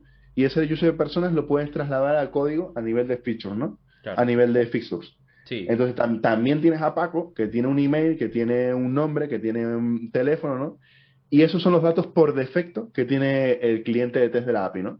Entonces nosotros sabemos que si yo tengo que hacer algún test que involucra a un usuario que tiene el rol de dependiente de la tienda, Mm, yo por el user persona sé que ese es Paco, ¿no? Y siempre es Paco, claro.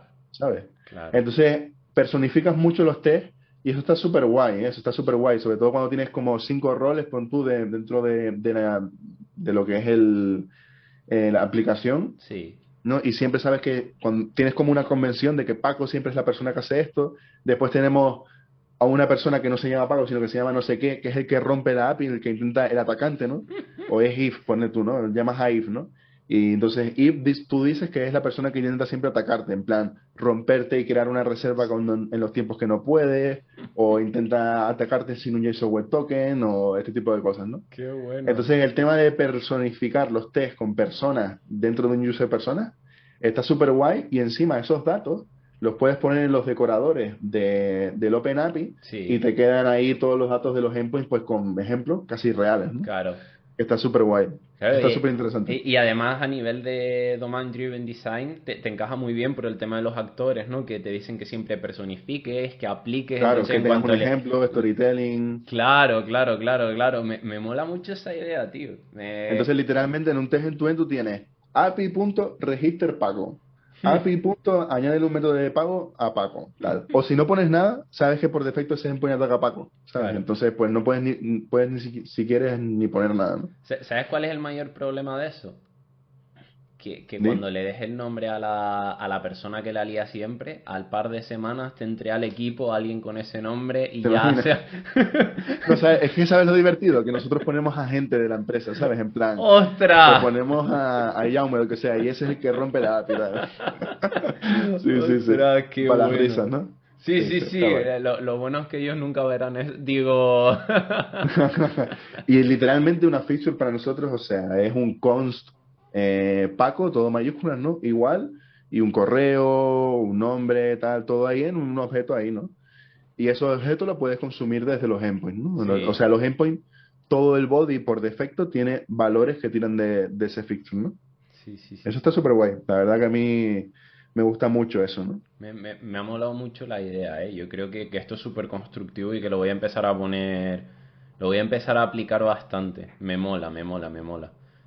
Porque ¿Mm? además vuelvo a lo mismo, o sea, es de libro, ¿no? Son estas cosas que tú dices, de lo que hablábamos antes justo de las demos, coño, pero si al final lo que coges del libro y te lo lees, lo que te está diciendo eso y es justo lo que no estás aplicando cuando lo estás haciendo, dale un nombre, aplícalo en los test que puedes hacerlo. Qué buena idea, qué buena idea. Y no lo había visto antes y creo que va a aportar muchísimo. Voy a probarlo y dentro de un par de episodios te doy feedback a ver qué tal. De hecho, te traeré de nuevo y diré, episodio número... Daniel está de vuelta por Vigésimo aquí. sexto. Sí. 34. No, no, esperemos que antes. Pero te traeré y te daré feedback, tío. En plan de, oye, mira, pues lo he estado probando y me he encontrado estas cosas y bien y no bien y tal. Y Ujú. molaría mucho, molaría mucho.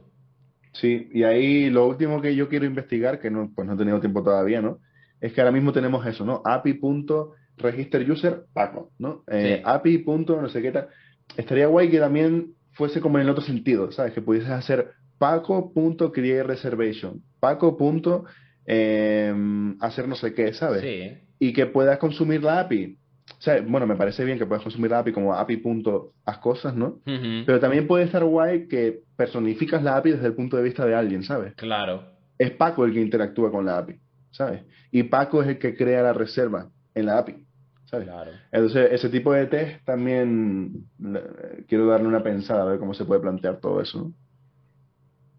Podemos sentarnos fuera de directo un ratito y jugar con eso. Yo creo que está gracioso. Me estás metiendo el veneno en las venas, como siempre. Da gusto porque terminas de hablar con Dani y dices, bueno, pues creo que voy a estar 2 semanas sin dormir porque me ha metido veneno y ahora lo que quiero es quitármelo haciendo cosas. O sea, Sí, ahí, bueno, cuando terminemos esto, tenemos el boilerplate donde tenemos un ejemplito de esto. ujú, Así que sí que te lo puedo enseñar ahí para que lo veas ahí a nivel de código. perfecto. Mientras que no esté hecho en BrainFuck, como el vídeo que tenemos subido en ¿Te YouTube, yo acuerdas? encantado. Fua, que sí me acuerdo. Es mi meme personal, o sea, es mi Una vez meme me hice un personal. intérprete de BrainFuck. Bueno, puedes decir eso, ¿eh? Sí, bueno, no, me hice no, lo hicimos, lo Bueno, lo hicimos. hicimos, sí, Es sí. decir, que lo hicimos. De hecho, fue más cosa tuya que mía. Bueno, estuvo divertido, la verdad. Sí, sí, sí. Además fue en esta misma silla, sin el mismo setup, pero en esta misma silla. Sí, sí, sí. Yo estaba ahí al lado, realmente. Me da. Sí. Bueno, yo sé que no estás ahora mismo no estás en tu casa, estás grabando en casa de tus padres por facilitar un poco el tema del audio, el micro y tal, pero creo que una de las cosas que le puede interesar también mucho a los oyentes es el hecho de decir, ¿cuál es tu setup? ¿Qué consideras tú indispensable a la hora de programar, de sentarte a desarrollar y decir, oye, mira, si yo necesito trabajar, para mí es indispensable esto? Pues no sé, bueno, yo creo que un monitor grande, más que, o sea, bueno, grandillo por lo menos, ¿sabes? Porque cuando estoy con el portátil por ahí, puedo programar a gusto, ¿no? Pero sobre todo en el Webstone, que estoy usando el Webstone Madrid ahora. Eh, Desde que abro la base de datos con la terminal, con el directorio de ficheros, se me queda como un cuadradito así enano para ver el código nada más, ¿no? Sí, Entonces, primero que nada, tener un monitor más o menos decente, ¿no? sí. Y después, bueno, ya pues todo un poco lo típico, ¿no? Tener una buena silla, buena postura al sentarte, si puedes, si tienes un standing desk, pues mejor incluso, ¿no? Ujú. Y si te puedes poner de pie, ¿no? Ahí yo de lo que tengo realmente, bueno, pues tengo una silla ahí que está bien, ¿no? La típica la Marcus esta del IKEA, ¿no? Sí. Y standing desk no tengo, pero bueno, la plancha va bien, la tabla de planchar va genial. Esa la hemos usado mucho, esa la hemos usado mucho. Recomendación de Sosa. Sí, sí, sí, sí, sigue funcionando y sigue funcionando. Yo te diría que cuando tienes un standing desk y lo usas, que eso es importante, y lo usas, Ujú, ujú, ya el tema de la silla no importa tanto, pero estoy ujú. totalmente de acuerdo contigo. O sea, ahora mismo nosotros, por temas de seguridad y demás, estamos trabajando sobre sobre un escritorio remoto, ¿vale? Ah, qué Eh, guay. bueno, bueno, a ver, el mayor problema y por el cual he cambiado de pantalla ahora mismo tengo una ultra wide, es precisamente porque ese escritorio remoto solo se veía en una de las pantallas, no me permitía ponerlo en dos y partirlo y demás, o sea, solo me Ah, pillaba un coño. monitor, entonces de los monitores que tenía era como si estuviese literalmente en una pantalla y Ah, me yo lo mataba imaginaba mucho. más romántico, porque una de las ideas felices que a mí me gustaría implementar algún día, lo Mm, que es caro, es el tema, porque yo tengo el M1, el Mac, ¿sabes? Que sí, consume súper poquito. Eso es sí. para mí es lo mejor que tiene esa máquina, que consume es una pila, ¿no? Pero aún así, cuando tiras test y todo el rollo, pues ya consume más y va bajando, ¿no? Mm, Que me dura un montón igualmente, pero una cosa que puede estar interesante es que abres una máquina en AWS o lo que sea, sí. y abres el VS Code en remoto, ¿no? Eso, y claro, todo ese consumo se lo traga la máquina de AWS, ¿no tú? Claro, pero es tu interfaz. En este caso no, yo te estoy hablando de escritorio Claro. remoto físico ventana. Vale, vale, vale, vale, vale. Que, No, yo pensaba que decías el VS Code en no, remoto o no, algo no, no. así. Ojo, cuidado, que son unas máquinas brutales. O sea, tienen sus 32 gigas de RAM, sus Buah. procesadores tochos, o sea, todo muy bien y la idea es que eso esté securizado. El problema que tienes ahí es la latencia y eso que da igual que al final como es una ventana, las ventanas no puedes ponerlas en varios monitores, sino solo en una. Entonces al final es como volver otra vez a... Ya, ya, A mí ya. me agobia un montón, sobre todo me pierde mucho porque ya es el tema de espérate, acabo de clicar en mi máquina, tenía que haber clicado en la máquina remota abrí el IntelliJ y tengo que cambiar al WebStorm, ahora tengo que irme al navegador, y vas perdiendo contexto y el tiempo, o sea, la productividad que tienes baja muchísimo, baja Ya, ya. muchísimo. Pero bueno, ahora mismo estoy contento, he pillado una ultra wide y es como... ¡buah! Sí. Ahora es como tengo... Ahora me sobra espacios como tengo el IntelliJ, el WebStorm, el navegador y la base de datos. Y tú, pero si la base de datos la puedes tener en IntelliJ, da igual, me sobra pantalla, para adelante. Y después Ya la está pantalla del bueno, está portátil, bueno. la llamada. Está bien, Está está muy bien. guay. ¿Qué te iba a decir yo? Y quería preguntarte otra cosa más porque, bueno, sé que hasta hace poco habías estado trabajando físico en oficina, ¿verdad? Ujú, Eh, Ahora has vuelto al remoto. ujú. Ese es un lo confirmamos o un Sí, sí, sí, o ajá. sea, Vale. bueno, te cuento un poco la historia No, ahí. no, bueno, Eh, quería lanzar primero la pregunta, pero si quieres cuéntame y vale, después te vale, lanzo la vale. pregunta. No, no hace pregunta, no hace pregunta. Vale. No, cuéntame, venga. Queda mejor que me Venga. lo cuente y después lanzo la pregunta. Vale, te cuento. Pues realmente eso, cuando yo entré en Así Tango, ellos están en físico, bueno, estaban en físico en Madrid yendo a la oficina, ¿no? Ujú, Y la idea era abrir una oficina aquí en Tenerife, ¿no? Y empezar a contratar a la gente aquí en Tenerife, ¿no? ujú, Bueno, pues a mí me solucioné el proyecto este, ¿no? Y por eso me cambié para allá, ¿no? Y bueno, pero sí es verdad que empezamos en oficina, ¿no?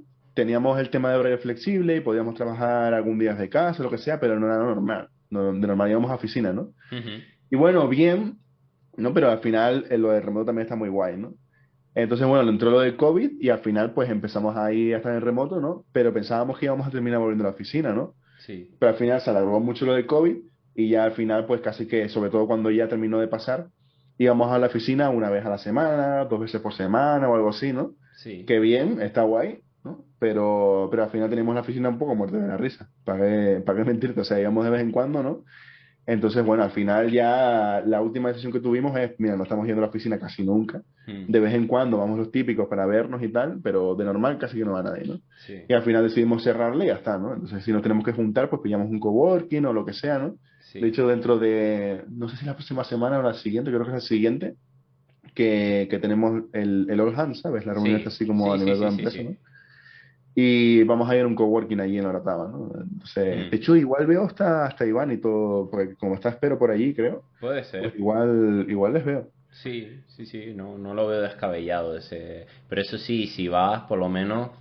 pasen un buen rato y envíen fotitos de lo que vayan a almorzar, porque sé que por ahí Sí, hay un par de sitios para comer que, cuestión de escribirle. amigo mío, sí, sí, aprovechen. Pues, y con el tema del remoto, bien, al final tú sabes que yo ya en Lima estaba en remoto, entonces, bueno, Sí, pues me adapté fácil, ¿no? Y genial, yo la pandemia la pasé súper bien, empecé a estudiar rollos ahí de nutrición y no sé qué, ¿te acuerdas? sí, Yo te que comenté el salíamos otro a día. caminar, tío, Sí, sí, eso sí, sí. deberíamos de Entonces, retomarlo en algún momento, lo que no sé si se sí. habrá visto en algún momento por pantalla, probablemente sí, que tengo las gatitas correteando por ahí y el problema mío es que, claro, son las dos, me las trajeron después de la pandemia y se han criado conmigo. Entonces yo salgo de casa media Uf.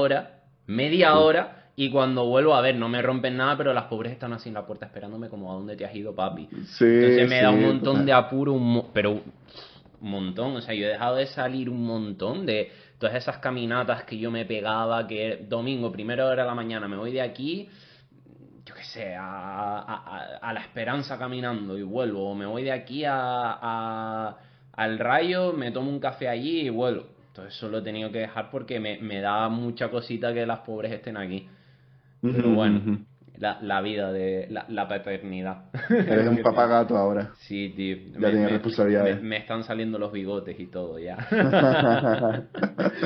No, Pues pues sí. sobre todo te lo preguntaba todo esto por el tema del audio, tío. Es un tema que me gustaría tocar. ¿Cómo, o sea, al trabajar en remoto, cómo te afecta a ti en tu setup el tema de la comunicación? Los cascos, el micro, la cámara, ¿te llega a afectar o es algo que no notas? Quiero decir, Mm, cuando hablas con alguien, te incomoda que tengan malos Creo que lo más recursos? complicado así a nivel de remoto es cuando hay 10 personas en una llamada y ahí se abre un debate o quieres abrir un debate en remoto. Es un poco complicado porque cuando estás en presencial no pasa nada, ¿sabes? Uno se puede interrumpir a otros o elevar la voz o lo que sea, ¿no? Que al final es todo es un debate mucho más orgánico, ¿sabes? Ujú. En remoto tienes que controlar eso muy bien y moderarlo, ¿no? Porque si no, al final se cruza el audio, no, no es que se cruce el audio, sino que escuchar a dos personas a la vez en llamada es una locura, no, Sí, no, no coges a uno y a otro. En sí, físico sí, porque en físico pues tenemos las orejas que tenemos que nos permiten claro, distinguir las dos personas aunque estén hablando a la vez, ¿sabes? claro. Pero en remoto eso es lo único que veo ahí un poco chungo, ¿no? A nivel de trabajo día a día, sin problema, o sea, estoy usando el micrófono de portátil porque va bien, la Ujú. verdad. Y los cascos tengo los Sony, estos que tienen el tema del aislamiento de ruido y tal, que Vale. van bien también. Y poco más, de resto bien. Menos el Vale. gato, bueno, que de vez en cuando me hace algo a mí también. Es Me normal. tira algún plato, se rompe y digo, "Uf, madre mía". Ay, De Dios. resto, vamos bien, bien, bien. No, pero esas cosas son normales. Cuando tienes animales en casa es inevitable que en algún momento te salga un miau, que aparezca una cola por en medio de la pantalla, Sí, sí, sí. que te haga alguna arañacita, pero nada, son súper buenos. No, y ahora mismo estás trabajando con gente en inglés o en español. En el proyecto en el que estoy, no. En el proyecto en el que estoy hablando en español. Sí es verdad que obviamente todo el código va en inglés, toda la Sí, documentación va sí, en sí, sí, inglés, sí, obvio. todo eso típico en inglés, sí, ¿no? Pero a nivel de comunicación es todo en español, ¿no?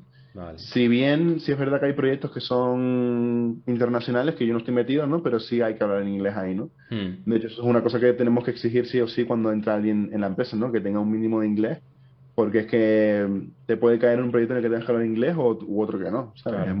Es muy random eso, ¿no? Claro. Sí, vale, ahora cuento el por qué venía esta pregunta. O sea, realmente el tema del setup y tal, pues estoy como tú, ¿no? O sea, con tener una pantalla grande, un teclado, pues que te permita trabajar y que no te dé problemas de muñeca y tal, pero no es en lo primero que yo invertiría, sino en eso, vamos a tener un monitor, vamos a tener un equipo que me permita trabajar bien, pero sí que es verdad que cuando trabajas en remoto, nosotros ahora mismo somos tres personas de Leadman que están integradas en un equipo internacional. Hay gente de Rusia, hay gente de Ucrania, literalmente, hay gente de Israel, hay gente de Alemania, y obviamente eso solo puedes hablar en inglés, cada uno con sus acentos muy particulares.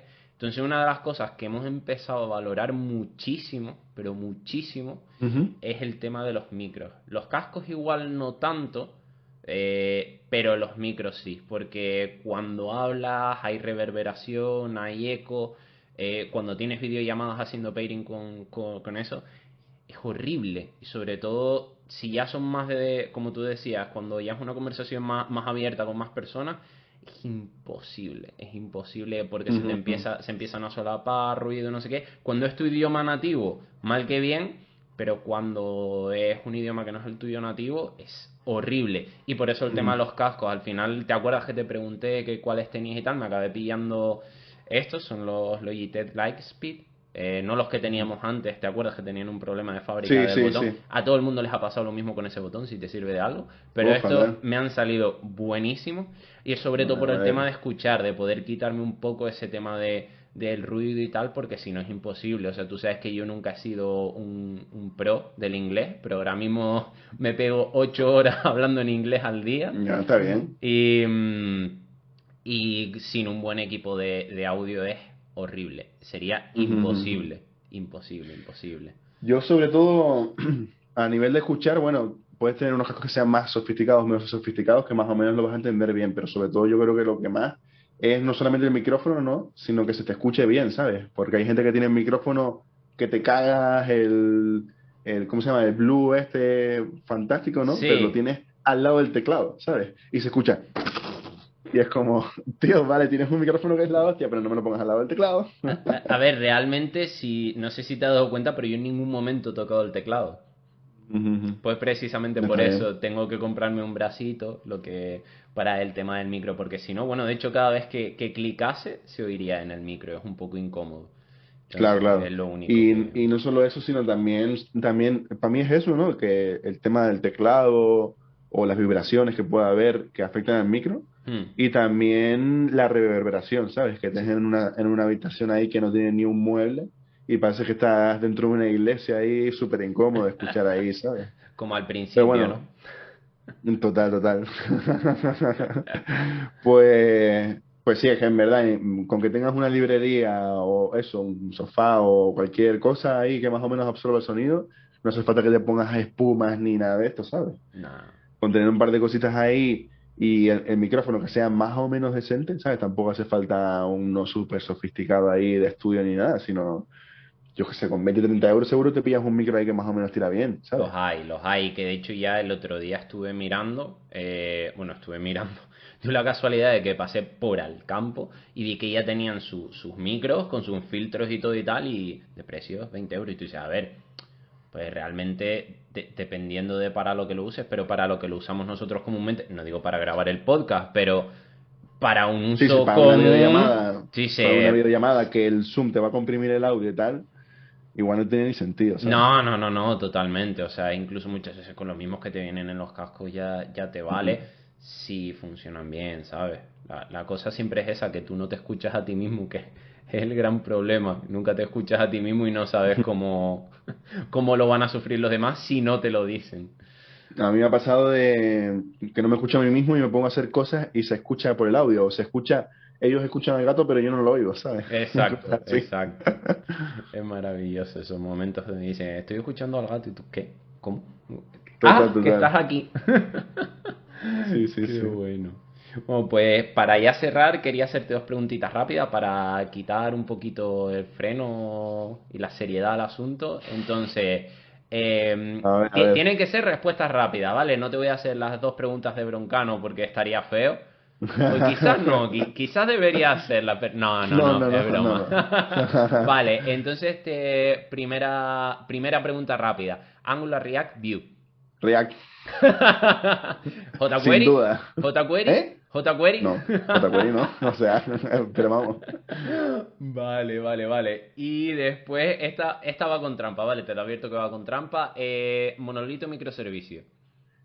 Monolito, pero por mi caso de uso realmente, porque teniendo unos scope más o menos cerrados, meter microservicios sí te va a hacer falta, o meterlos a posteriori, pero así de priori es una complejidad que metas al proyecto que igual no hace falta. Entonces, bueno, yo para mí no, para mí monolito, pero bien organizado, de forma que si tienes que sacar un microservicio que te sea más o menos sencillo. Sí, sí, sí, sí. Intentaremos. La idea no es ver código aquí, pero sí que hay varios ejemplos que podríamos hablar y es de estrategias a futuro de cómo separar tu monolito a microservicios, porque si no lo puedes hacer fácilmente, es probable que el problema sea que no tienes bien definido tu dominio. Ahí, Sí, sí, sí. tasca. Bienvenidos sean los haters que me van a llover a partir de ese comentario. Ay, Dios. No, pues... Ah, yo tengo una pregunta para ti. ¿Quieres que te la haga? Uy, uy, uy, uy, uy, uy, uy, uy, Venga, esto no venga. estaba planeado. Venga, vamos con todo. Venga, ¿Outside In TDD o Inside Out? Outside in. De Vale. siempre, outside in, outside in. Me siento Ay. más cómodo. Al principio hacíamos mucho inside out por falta de experiencia, creo yo. Pero ahora O solo mismo... Inside, o solo Inside, ya. O solo inside, exacto. Pero ahora mismo outside. Estoy haciendo mucho outside, me siento cómodo. Y sí que es verdad que hay momentos donde he hecho inside y bien, pero de normal y outside, outside. Oye, no, Pues yo sí. pensaba que me ibas a sacar los colores, pero era facilita. Vamos, de hecho ni medio segundo. Está bien, está bien, está bien. Qué bueno, qué bueno. Pues, tío, ¿qué te digo? Ha sido un placer tenerte por aquí. Llevamos un buen rato. Sí. Creo que no voy a recortar absolutamente nada. Ha sido perfecto tal y como ha sido. Lo siento si a alguien le parece una chapa, pero creo que es súper enriquecedor. He pasado un rato contigo brutal. Hacía tiempo que no hablábamos, que no nos veíamos y para mí ha sido Total, como sí. tomarnos un café juntos, tío. Lo echaba de menos, lo echaba de menos. Mil gracias por estar aquí y ayudarme con este primer episodio. Espero que repitamos pronto. Sí, repetimos, repetimos. Y, tío, qué decirte, que muchas gracias también por eso, por venir. Gracias a los oyentes por escucharlo, aunque sea en diferido. Esperamos feedback, esperamos que repitáis. Y bueno, en la próxima igual hay sorpresitas, igual hay alguien hablando de serverless o cosas así. Vamos a ver si no me da por cambiar el orden y no surgen cositas, pero nos vemos en el siguiente. Adiós.